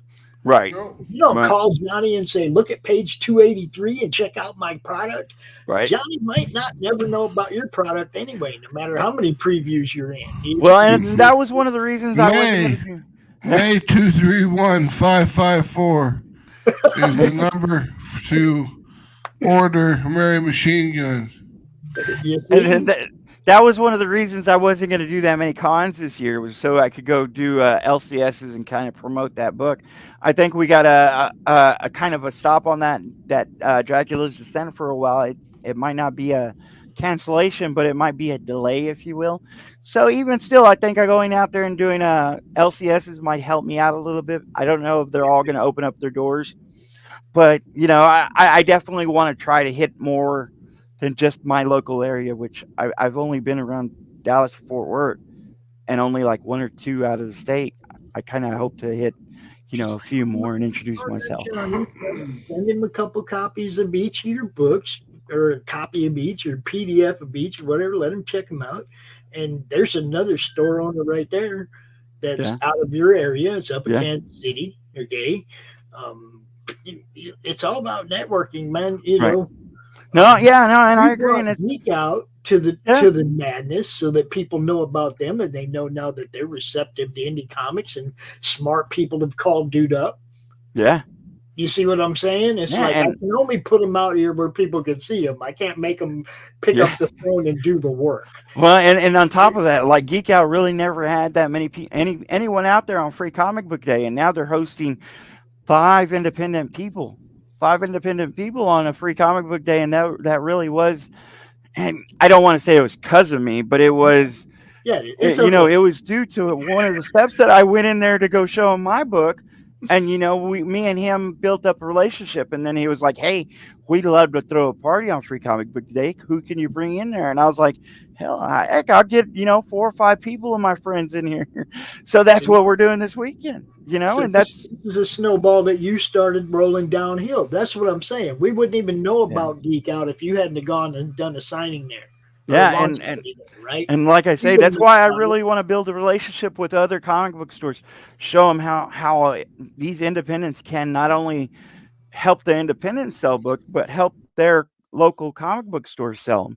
Because I know some comic book people kind of go into a store expecting them to buy it at full price and stuff. Sometimes you got to kind of relate to them on their level and say, hey, this can be beneficial to both. Yeah, you got to make it the price point where they can make money, or that shelf space goes to somebody who will. Right. And this past convention, I actually had a comic book store come to me in the convention and say, "Hey, are you open to have an exclusive with us?" And I was like, "Yeah, let's talk numbers." So it was like I've never really had people coming up to me. It was really weird. I mean, it was. That's what happens, man. That's what I say. It's all about look. You got to get out there and get seen. That's so important. Okay, self promotion, Paul. Now you've done this for a little over a year and a half. When you work, you see reward. Right? Yeah. Oh yeah. I mean, you gotta work. That's all. Oh yeah, and I think it's more about. I mean, not just self promotion. I want to promote these other people as well, because like I said, it was hard enough for me to do it. I'd love to be able to help other people. One of the things that I really want to look into, and I don't know if it's off the wall or not, but I've been talking to some stores about it, is actually having and hosting like a charity auction around DFW and including a few people that might, send some of their books to sell and send a few items that might be put up for charity for some of these special auctions. I've actually been sitting down with three or four of the stores around here, and they love the idea. They asked me how many people I could get and what kind of items we could get to auction. And I think, like I said, I'm not just trying to do this for me. Whenever I originally started doing comics, it was for my kids, and I kind of appreciate everybody that's been out there to help me. I want to do something for other people as well. Yeah. All right. Well, I gotta go. So you gotta go pimp that book somewhere else. Yeah. We'll do it. I'll chat with you later. Human Hunters.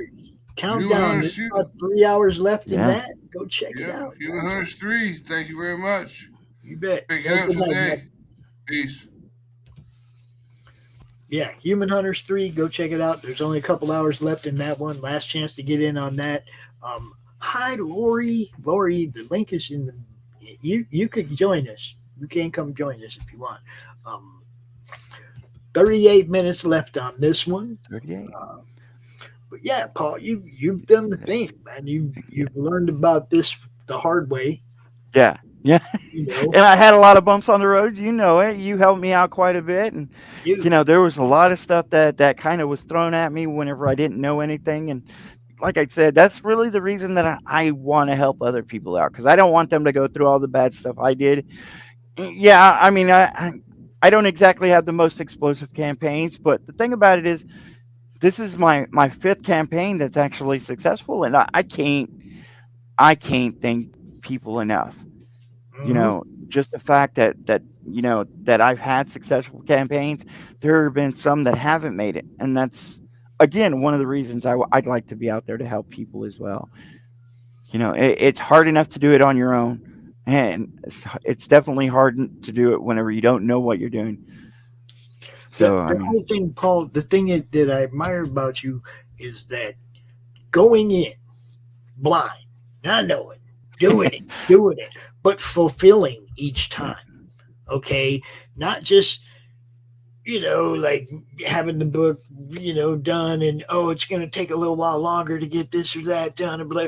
No, that's not how you fulfilled pretty much. Like right after the campaign ended, you went right to print and right to fulfillment. You got 4 books out in a year. Yeah. Okay, and 3 different titles. Yeah. So it wasn't like you had this one story all written already and you just beeped it out. Okay, it's like this was different stuff that you came in and came up with and created after you started, right? Yeah. I mean, all this stuff. I mean, it really did just kind of grow and blossom from, like I said, whenever we were stuck at home with all that stuff going on, me and the kids were stuck and we were writing ideas down and kind of brainstorming.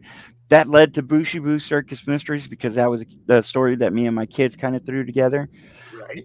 It got delayed, and whenever it got delayed, I said, you know what, I'm going to double down and write PTSD, because I wanted to talk about mental illness and awareness kind of thing.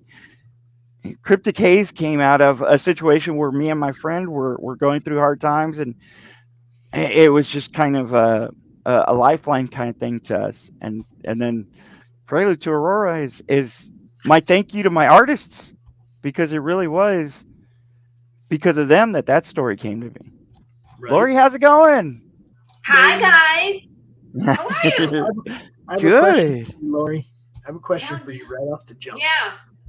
Are you part of the free comic book day thing that Paul's putting together? Yes. No. Yes, she's got her artist there. Yes. I'm Yes. going to be at Pastime. Marco DeFillo is going to be with Paul at Geek Out. So we kind of like... Yes. You'll be represented. That's right. Yes, we will be there. Path of the Pale Rider will be there. We decided to diversify. Yes. Yeah, but I mean, Laurie did meet, Charles at Geek Out and had a great experience. And, I was invited, but I had already committed to being at Pastime with Charter Comics. Right. But Marco's right there. So I was like, Marco, you should show up. And he was like, okay. So Marco's going to be there with Paul and Sam Vera. And I'm not familiar with the other guys, but Gabriel Mangum and then Fred Kill. Yeah. Gonna be there too. Sweet. Yeah. Dude, you guys definitely got a live stream that. That's it's going to be a fun time there, I'm sure, because Geek Out is so busy. Marco might sell more books than I will, which would be great. Well, hopefully y'all sell quite a bit. I mean, whether it's over there at Pastime or they're at Geek Out, it's one of the things just to get out to the comic book stores and you know meet your audiences, being out there to engage with them, and whether it's the artist who Marco's an amazing person to talk to, or you up there at Pastime with that great crew. I mean, who's going to be there? It's going to be Lauren and William Russell and Lacey. Lacey, yeah, Lacey's great, and she's brand new coming on the scene. Her stuff is amazing. Yeah, her stuff is great. I love how she mashes up two separate images. It's like sliced down the middle, and she'll put like horror and beauty together in the same image, and it's really cool. And I'm telling you, Pops, she's brand new. She's coming on the scene, and sooner or later you're going to hear about her getting on covers. I guarantee it. I mean, I'm going to assume that you guys are going to bring her in and help make that happen, right? Yeah. Right? Bring her into the madness. I know, this is my goal. Assimilate all the people. Like Brandon's co-writer, Callie. I was like, you have been assimilated. He's like, hands off my co-writer, Laurie. And I was like, no. Us now. One of us. Like, you are so weird. It's all madness. Look, that's the way it's supposed to be. That's, when we first started this group, it wasn't even called the Comic Related Madness. What was it? Comic Talk with Pops Van Zant? No, it was something stupid that was like kind of exclusively comics. And like within 3 or 4 days, I realized that wasn't going to work. Yeah. And I didn't have no streams or nothing back then. It wasn't even about that. It was just, no, this has to include more than just comics. We have to call it the Comic Related Madness because comic breaks so many different genres. Okay. Mm-hmm. There's just no way to confine it. Right. So we loosened up the rules a little bit, and we made it so that people could come out and promote what they were doing, whether it was a channel or their campaigns or whatever, and we ran with it. Holy crap, we just had our 3rd year anniversary of CromCon. That's awesome. Wow. Yeah. I mean, trust me, when I started doing that, I figured it'd go through the summer. The summer of love, I figured we get through that and everything go back to normal, and I wouldn't be doing that anymore. Right? It was like, just I'm gonna help people through this thing. But now here we are 3 years later, and we're still doing it. And we're still trying to help people get seen, and that's really what this whole freaking thing is about. Yeah. So when you see us live, share. If you don't have a wrench, ask for one. Drop your links in the chat. On Twitter, like right now, I can't even put anything on Twitter. So if you see this, share it to Twitter. Okay. So that we're getting that because we're missing that spot, man. And, we bring a lot of viewers from Twitter if they know we're live. Right. We get a lot of people looking at what we're doing if they know we're live. But like right now, I can't even share this to Twitter. So, Because I said bad things. In past tense. In past Past In tense. past tense. Yes. I incited violence in past tense. So for you people with time machines, How dare you? go back in time, okay, and do that, fucking do it.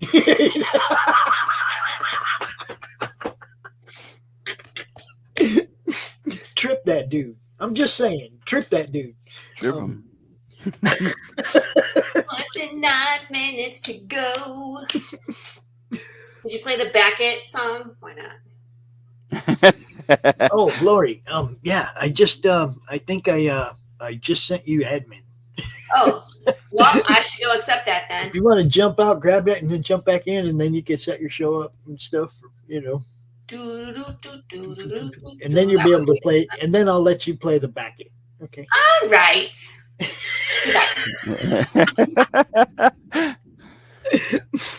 Did you see that thing Doc made? The Beckett one, yeah. Yeah, I seen both of them. It's not even in this studio. See, Doc will make something and he'll put it in his studio, but not nowhere else. And then I won't have it. What am I supposed to do? You know, it's like how much I can't put it in here. I gotta go look for it now and see if I even have it. Yeah.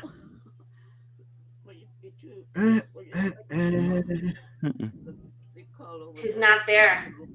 Yeah, I know. I'm looking to see if I got the green and black one. But see, he didn't send me the new one. There's a new one?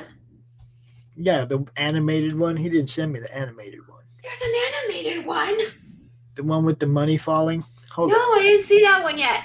Hold on. We're just going to switch things for a minute. You're in CromCon 35 Aftermath. Yeah.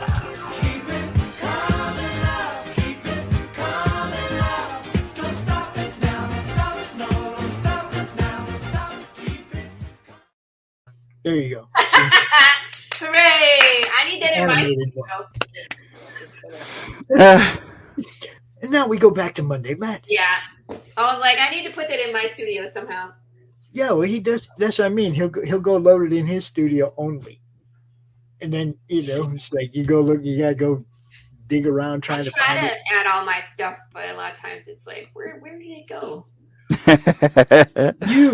I want you to put that other. I know. I put that in everyone. So if it's not there,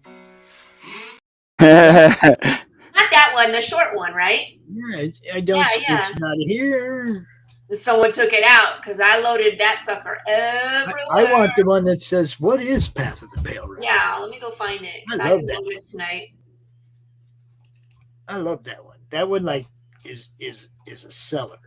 You know what I mean? Uh-oh. Maybe I don't have it. Not that music and that wasn't good, but that was great for Path of the Pale Rider 3. Yeah. Yeah, I do have it. But it's an MV4, so I can put it on there. Yeah, drop that in there. It did get hot today, didn't it? It did. It's funny, isn't it? It was cool the other day. It really was nice and cool. Gotta love Texas.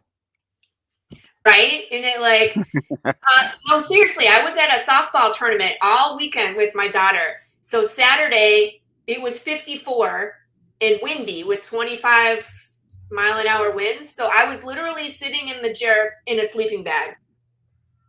I brought a pink sleeping bag. And I sat in that the entire time.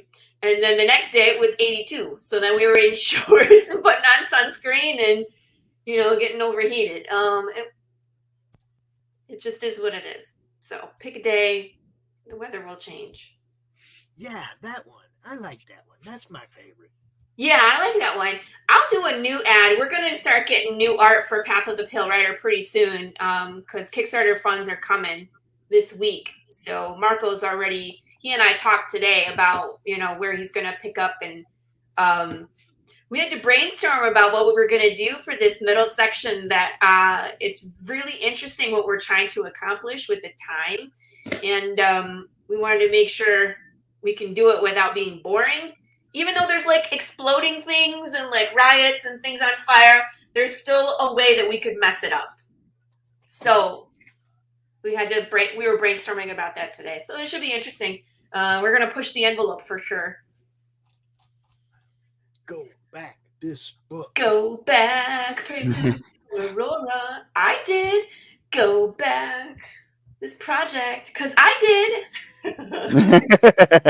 I really like this art book and me because I'm in this comic. I keep telling people.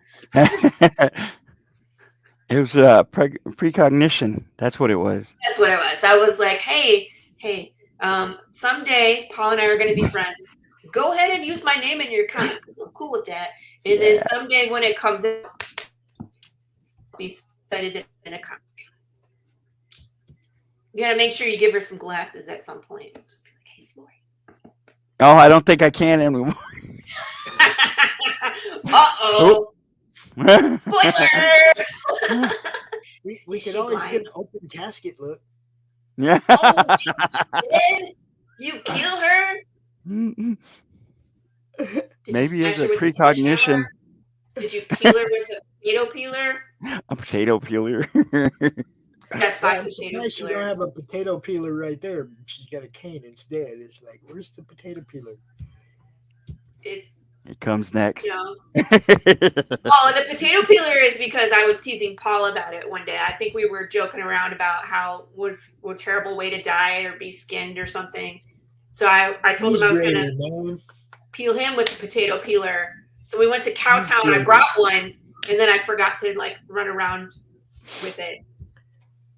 What's the next convention you're going to, Laurie? I'm not sure. I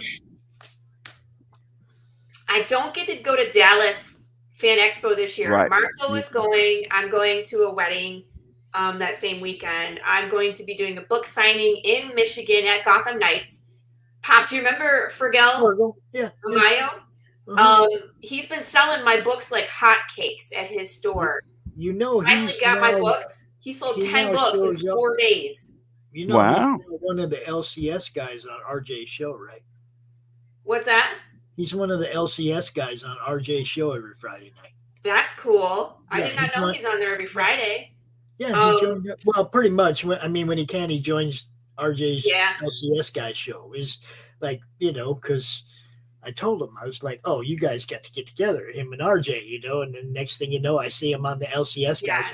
Yes, that's what I meant to happen. Fergal is like such a just personable guy.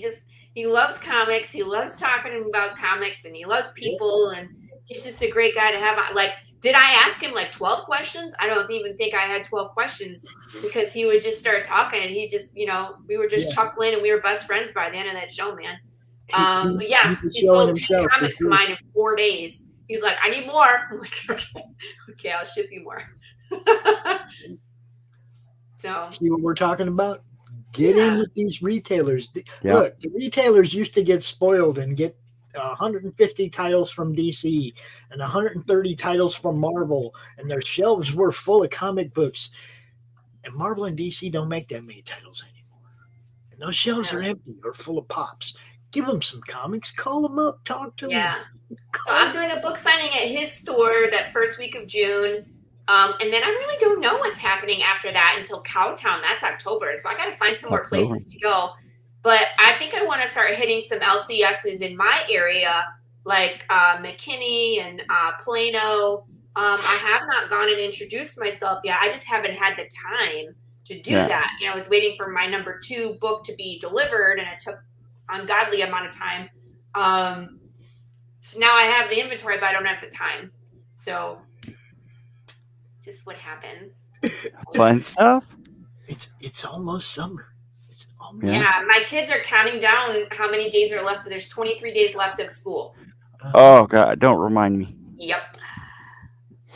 Then you get to put them to work.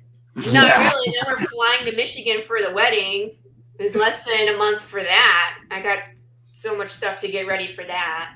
So I took my teenager to me with me to the con. Man, he was gone from the table like more than half of the Dylan. Where was he was out there talking to people like the bookstores and the other artists and stuff. he was up there. Hey, y'all, you need a break, so I can give you a break. And I'm sitting here. Why don't you give me a break? Me a break. But he was like, because they give me free stuff, and I'm like, we're making the money that I pay for your food with. He's like, but I got a free keychain.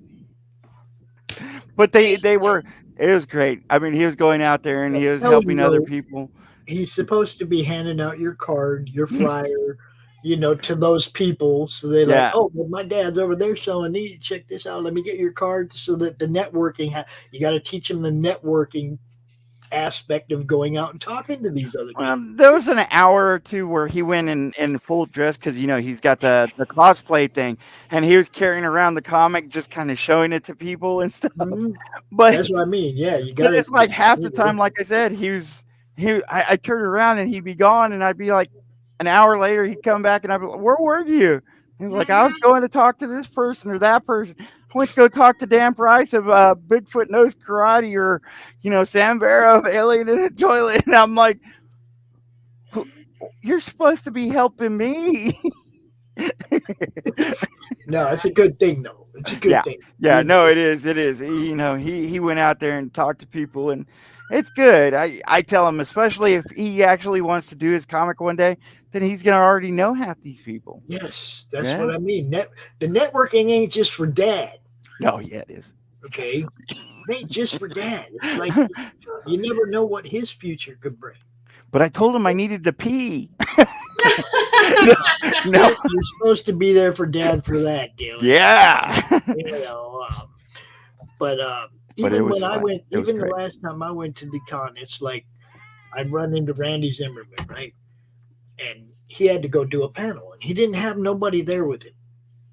And he's starting to cover up all of his shit. And I'm like, dude, no, I'll kick it here until you get back, man, because that's what you do. You help each other out.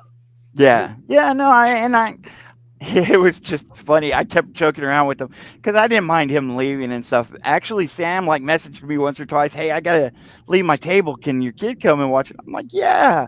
But it's like, he kept coming back with all this free stuff. Like Pops, I was like, why is it he's getting free stuff and I'm not?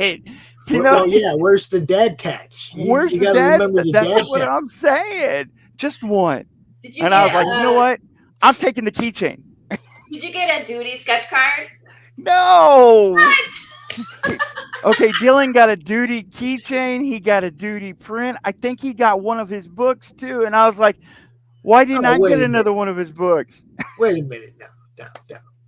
There's the dad tax on that. He got 3 things, you get one. That's why I got the keychain. I was like, you don't got keys anyway. He's like, but I'm 15. I'm going to get a card next year. And I'm like, well, I'll give it back to you next year. Right. You're going to get a car next year. Mm-hmm. Well, I don't know. I mean, he works a lot. He saves a lot of his money. He does. Yeah, sure. Going to need a lot of money to buy a car nowadays. Right. Well, actually, we got a car put away for him. So. Oh, okay. All right. So he does have a car coming. That was my last car. We got it just kind of sitting there. We drive it on the weekends just to make it drive. But yeah. But yeah, he's like, I'm gonna have a car next year. I need the keychain. I was like, well, then what else are you gonna give me? He's like, okay, take the keychain. I wanted the book. I'm not gonna lie. I wanted the book. I've read all his books, but I wanted the book. He wasn't giving up the print or the book. Check it out. No, I ain't giving it. And like I said, he got stuff from everybody. Dan Price of Bigfoot Knows Karate. He was going up there talking to him a lot, and he was talking to a few of the other people. And I was like, man, why you keep bringing free stuff? Well, I mean, at least he ain't paying for it. Yeah. There's that. You didn't have to buy it. And then there's you hope on the side that he's talking about dad's book too. You would hope when so. He's talking to these people. At the very least, I know that he was talking about how to make books because he was telling me about some of the conversations he was having with these guys. So I was like, as long as you're out there learning and having a good time, we had a great time after the convention and stuff, all that good stuff. But it was fun. It really was fun. Was it in Waco? Is that where you were? Yeah, it was the one at Waco. Yeah. I mean, it was man, it was I really missed out on so interesting. many, but it's like it's hard to plan in advance, you know. It is. Because really, you got to book those like months in advance. We missed out on Arlington this year. We were planning on going, but I think Marco waited too long. A lot of times, because he's from Arlington, he's local. So last year he was able to sneak in like the week before. This one, it didn't work that way. They were booked, so we didn't get to go. Yeah, I know. Like, there's a big Denton Margene one. was there too, and we missed Margene. Yeah. I know. She's gonna kill me. Next time she sees me, she'll be like, "I was at Arlington. Where the F were you?" Were you? Yep. Don't kill me. But it really was. It was fun. It was great. Like I said, a lot of it. I just never had a con where I had so many people come up to me and knew who I was, and like I had 3 or 4 people wanting to interview me, and these bookstores that wanted. Man, it was crazy. Paul's a celebrity. No. That hasn't happened to me yet, where someone's like, "Oh, Laurie from Path of the Pale Rider." And mostly, it's just like, "Who's this crazy lady wearing the hat?" No, it was like I said. It was kind of. It was surprising. You know, it was unexpected, but it was real fun. It really was. And you know, I talked about y'all guys a lot. I really did. Guys. Yeah, I talk about the madness all the time. I talk about Path of the Pale Rider, and you know, I yeah, of course I did. Come on now. Yeah, seriously. The only thing about the madness is it's a great place to tell people to come look if you're looking for newer creators, indie stuff. Connecting, yeah, and especially, you know, if you want to see that indie stuff that's going to be on Kickstarter, I tell them, you know, that's one of the places to go. And you know, my show about helping creators, it has like so many different shows. I was telling them there's not just one thing to come here for, and I would tell them if you're interested in anything, whether it's, you know, D&D or video gaming or comics, you know, come check it out. I told him we do have a actual person who streams video games, streams themselves playing. That's going to start doing a late night show for us. It's going to be coming from Australia. It's going to be awesome. So really, in the dead middle of the night when there's nobody else. Yeah, I mean, it's daytime. It's the middle of the night for us, right? Mm-hmm. But it's in the middle of the night when other people are playing games too. Yeah. So it's usually me. You're finally asleep. I could play some Fallout. Right. I wouldn't want people to watch me play because I suck. Yeah. I have fun when I play. I usually find things that I have fun. I just can't, I die a lot. That's part of the fun, though. I go in, balls out. Death claws. I know there's one in the witch place. Let's go to Salem. And then we go fight the death claw. Yeah. And then we try to do it again with our bare hands because that's funny. Dude, I remember the first time I ran into death claws in New Vegas. I must have tried 50 different times to kill that first one that you encountered. First one's hard when you're like level 5 and it's like, you have like a board with a nail sticking out of it as a weapon and that's it. You got you got a little varmint rifle and that's all you got. And this thing's pipe like rifle. 10 times your size and shit. Like, I don't know how many stim packs you go through to try and survive that first encounter. It's horrible. But now it's like I have a super sledge. Just, or light it on fire with 17 Molotov cocktails. Watch it burn. Yeah, once you get to the point where you can make cool stuff. Yeah. That's one of the things I'm liking about 76.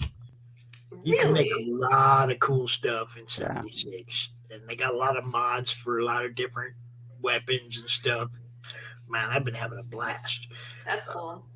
But like I said, I die a lot though. It's not anything that would be entertaining for anybody else because Oh, there's something And killed. so, like, Oh, shit. I just watched a short last week where someone drank like 17 bottles of alcohol and went and battled a death claw with their bare hands to see how long they would survive while they were drunk. It was hilarious. Well, I was like, what are they doing? And they just go, go, go, go, go. And I was like, oh, this is going to be fun. So, no matter if you die, it's entertaining.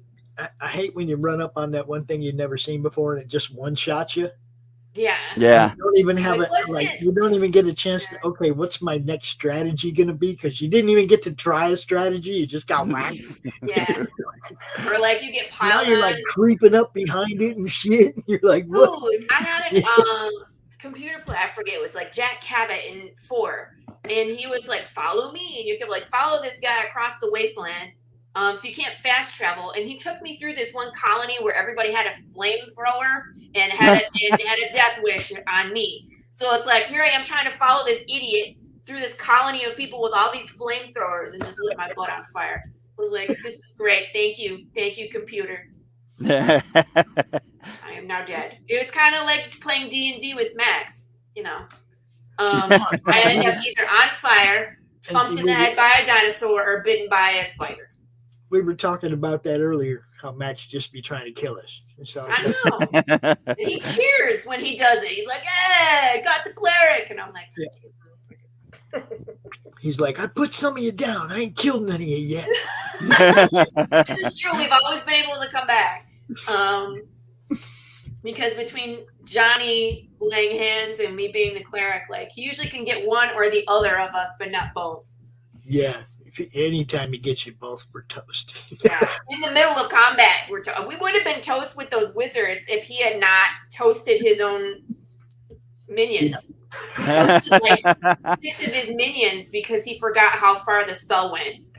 Yeah, he shot a spell that wasted some of the people that could have helped him kill us.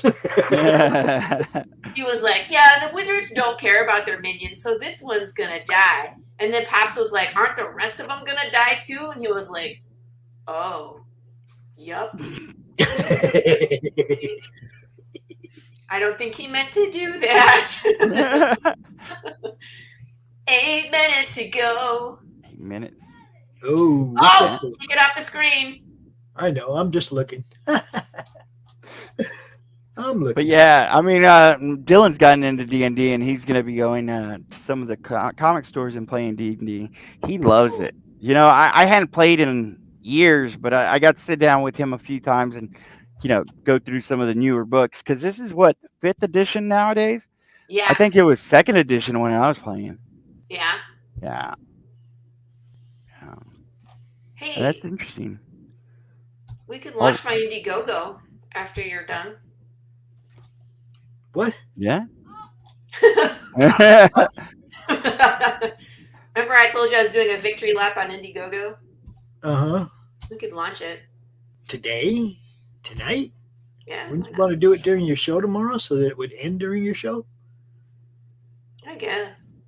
That's what I was planning on launching it on the 1st, which is today, so it would run through the month, but I can launch it tomorrow on my show, sure. That's what I would do. I'd launch it on my show so I could launch it so it would end on my show. Okay. Could do my own countdown. I hate doing my own countdown. Let someone else do my countdown. We can be there for you. I mean, if you want to do it at night, like, I mean, I don't even know. It doesn't matter. It's not the same as the Kickstarter. I'm not gunning for a dollar amount because I'm trying to fund the book. It's just a victory lap, and we're doing some exclusive covers. And if the Indiegogo crowd that's not on the Facebook wants to get books, that's what it's there for. So it's not like. Are you doing a different strategy of advertising? Yeah, 0. No. I was just curious. Totally different. It'll be like, hey, by the way, there's also an Indiegogo running if you want to check it out. Cool. I think I have like 2 shows scheduled for, and other ones up that are Indiegogo positive. Cool. But I'm not out here pounding the pavement because, again, the book's been funded. This is just kind of like make books available for a new audience. I think I'm going on. I got to cancel some shows because I had some lined up. I have to because I had some lined up for Dracula's. What's going on with Dracula's? Oh, he got postponed. Oh, okay. At least it's only postponed. Oh, shit. It's not my fault. It's not my fault. That's all I have to say. We'll just leave it at that. Oh, Paul. I didn't say nothing. If you had hair, it would be gray. If I had hair, I'd pull it out. Oh, so what happened to your hair? You just pull it out.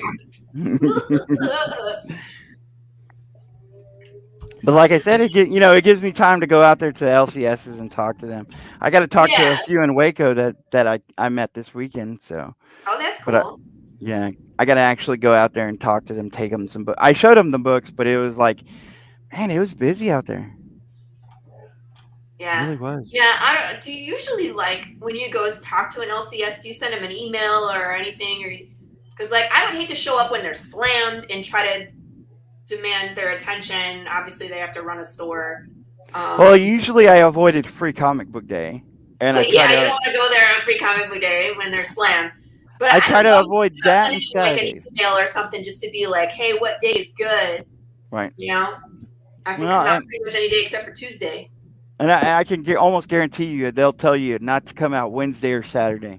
That's about it. Most of the other ones will be like, any other day is fine. Well, but yeah. That way they know I'm coming. Yeah, you could send them an email. There's nothing wrong with that. I've done that once or twice. I haven't done that like every time. Gotcha. I had a whole PDF pack that I used to send to them with excerpts from some of the books and some ads saying, hey, this is when it came out. This is how much I sell to date. This is where I'm featured at, and then that kind of stuff. And then I'd go talk to them. I'd find out who their purchasing person was, because sometimes it's the owner, sometimes it's a manager, Mm-hmm.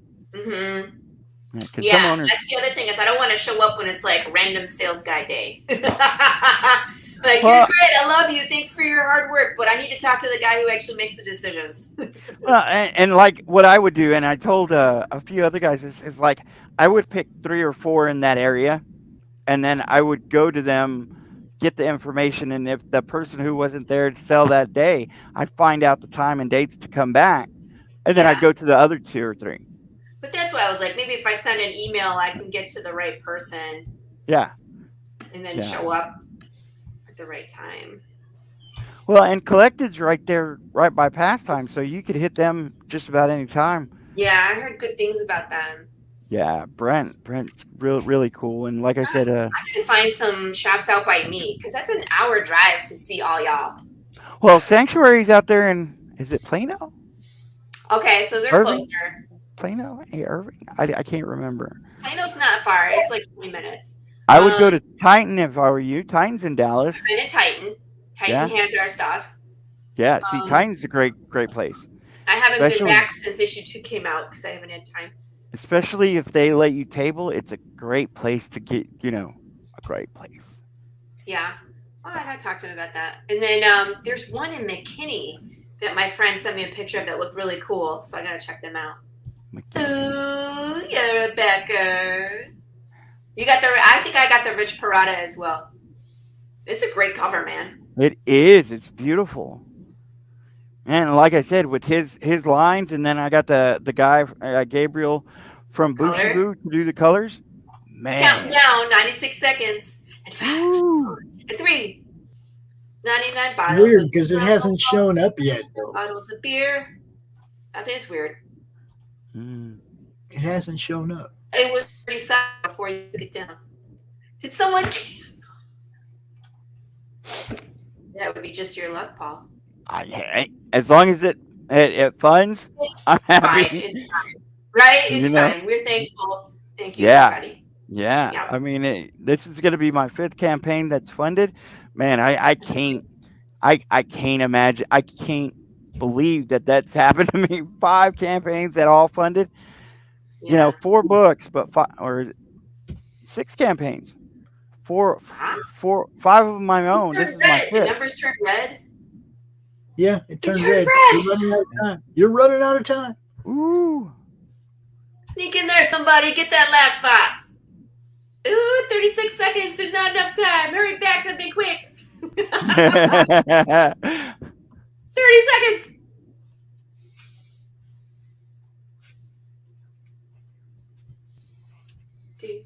Do. But I can't. I never would have imagined that one of them would have got funded. And then here's, my fifth one, my sixth one that I was part of. It's just crazy. It's good stuff. Because come on, Paul, you're good. You tell a good story, dude. You tell a good story. All right. The art to me has always been secondary. Hey, fireworks. There's very few people that I buy a comic book because of the art. Yeah. Very few people that can inspire me to buy a book that way.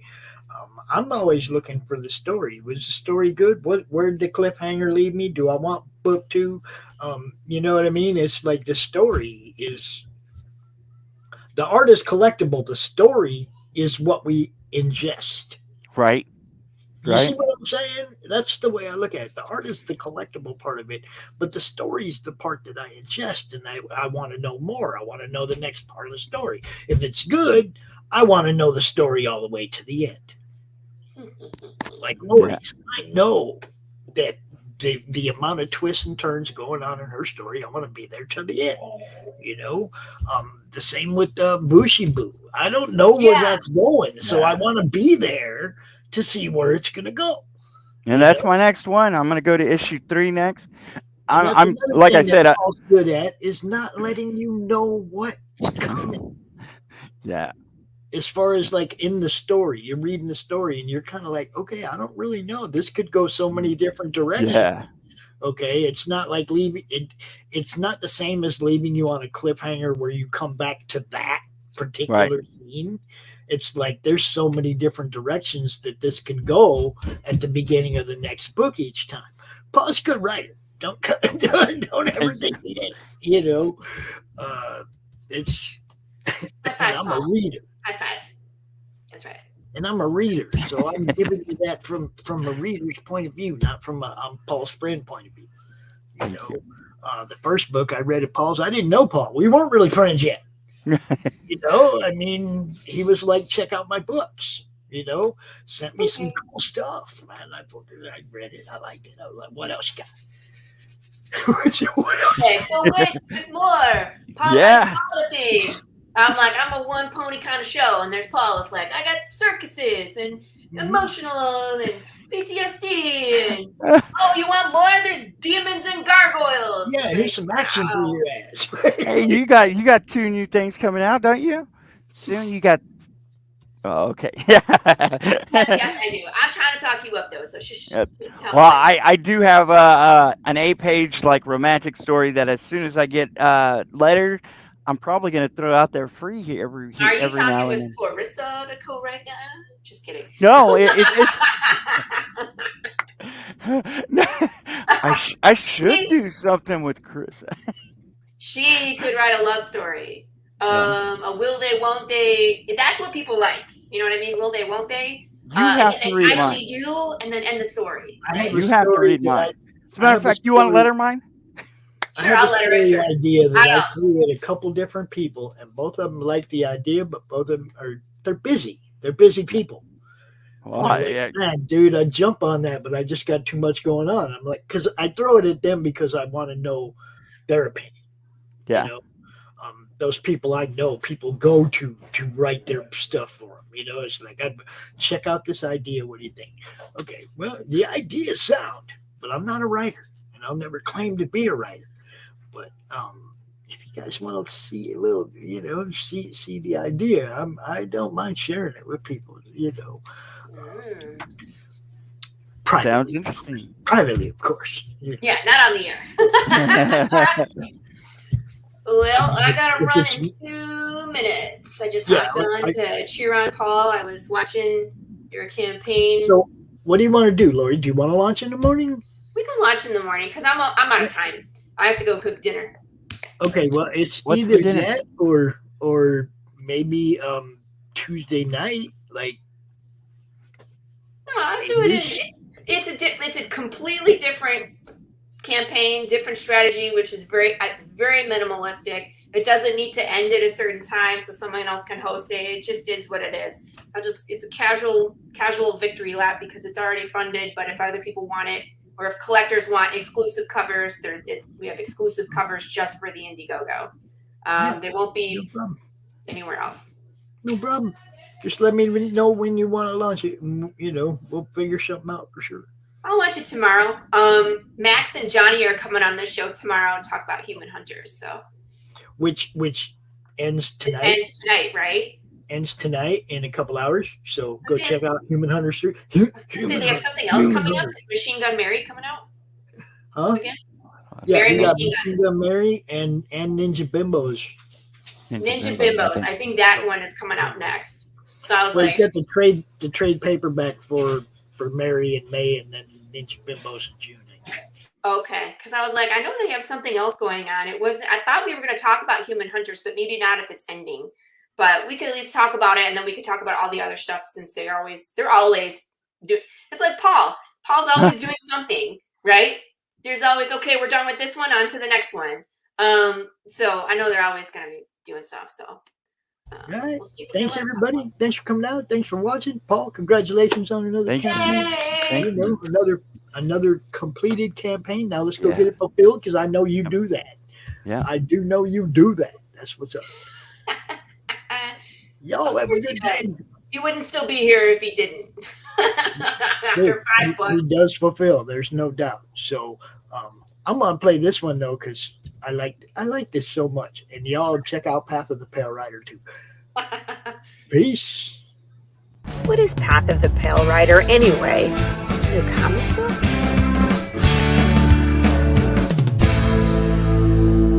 No, that's not it.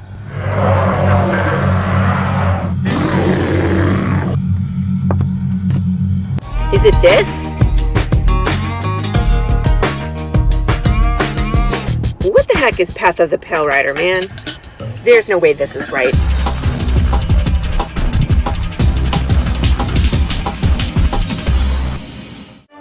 How about this? I have no idea. We can rob a bank. Oh, it's this.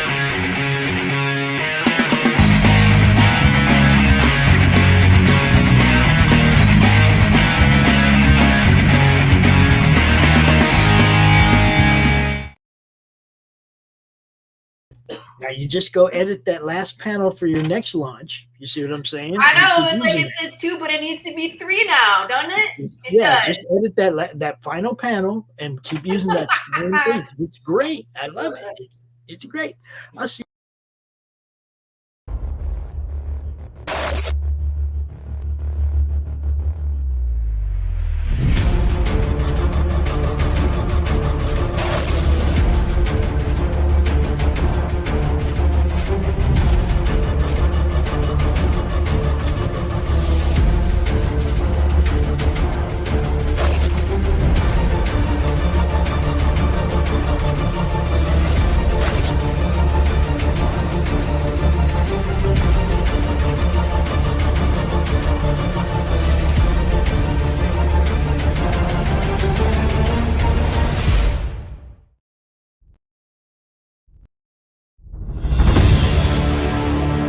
America's southern border has become a war zone.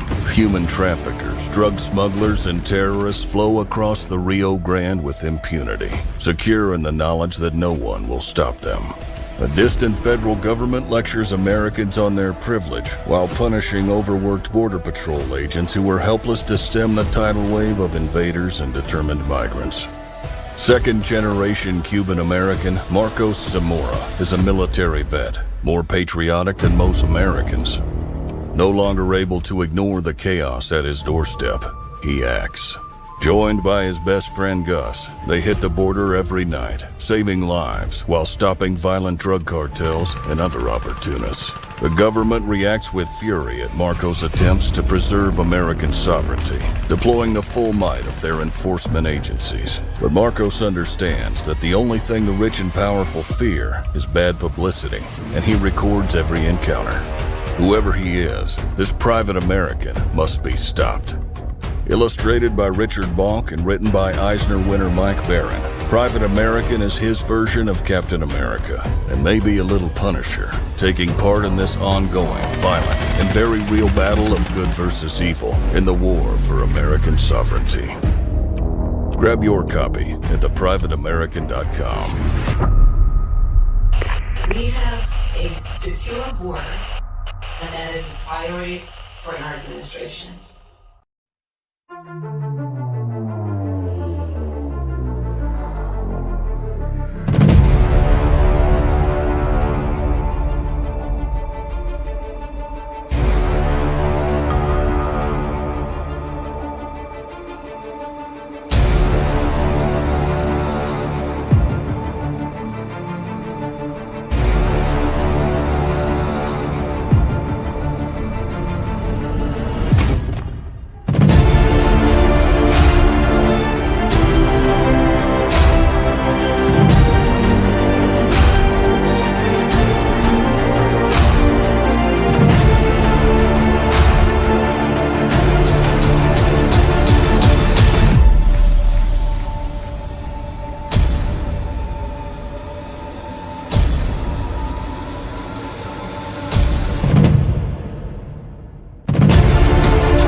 How do you end this thing? How do you put the where's the brakes on this bus? I forgot. Jazz hands. Jazz hands and brakes. Comic Books for Kids provides comic books to kids in hospitals and cancer centers across the U.S. It's a place where we can all work together to make sure every child has a comic book. 100% of all proceeds go towards the kids. It's about making a difference, and while they're in the hospital, allowing them to fly like a superhero, battle dragons, or rescue teddy bears. We are in every state in the country and now support over 160 hospitals. Every month, we add more. Visit cb4k.org.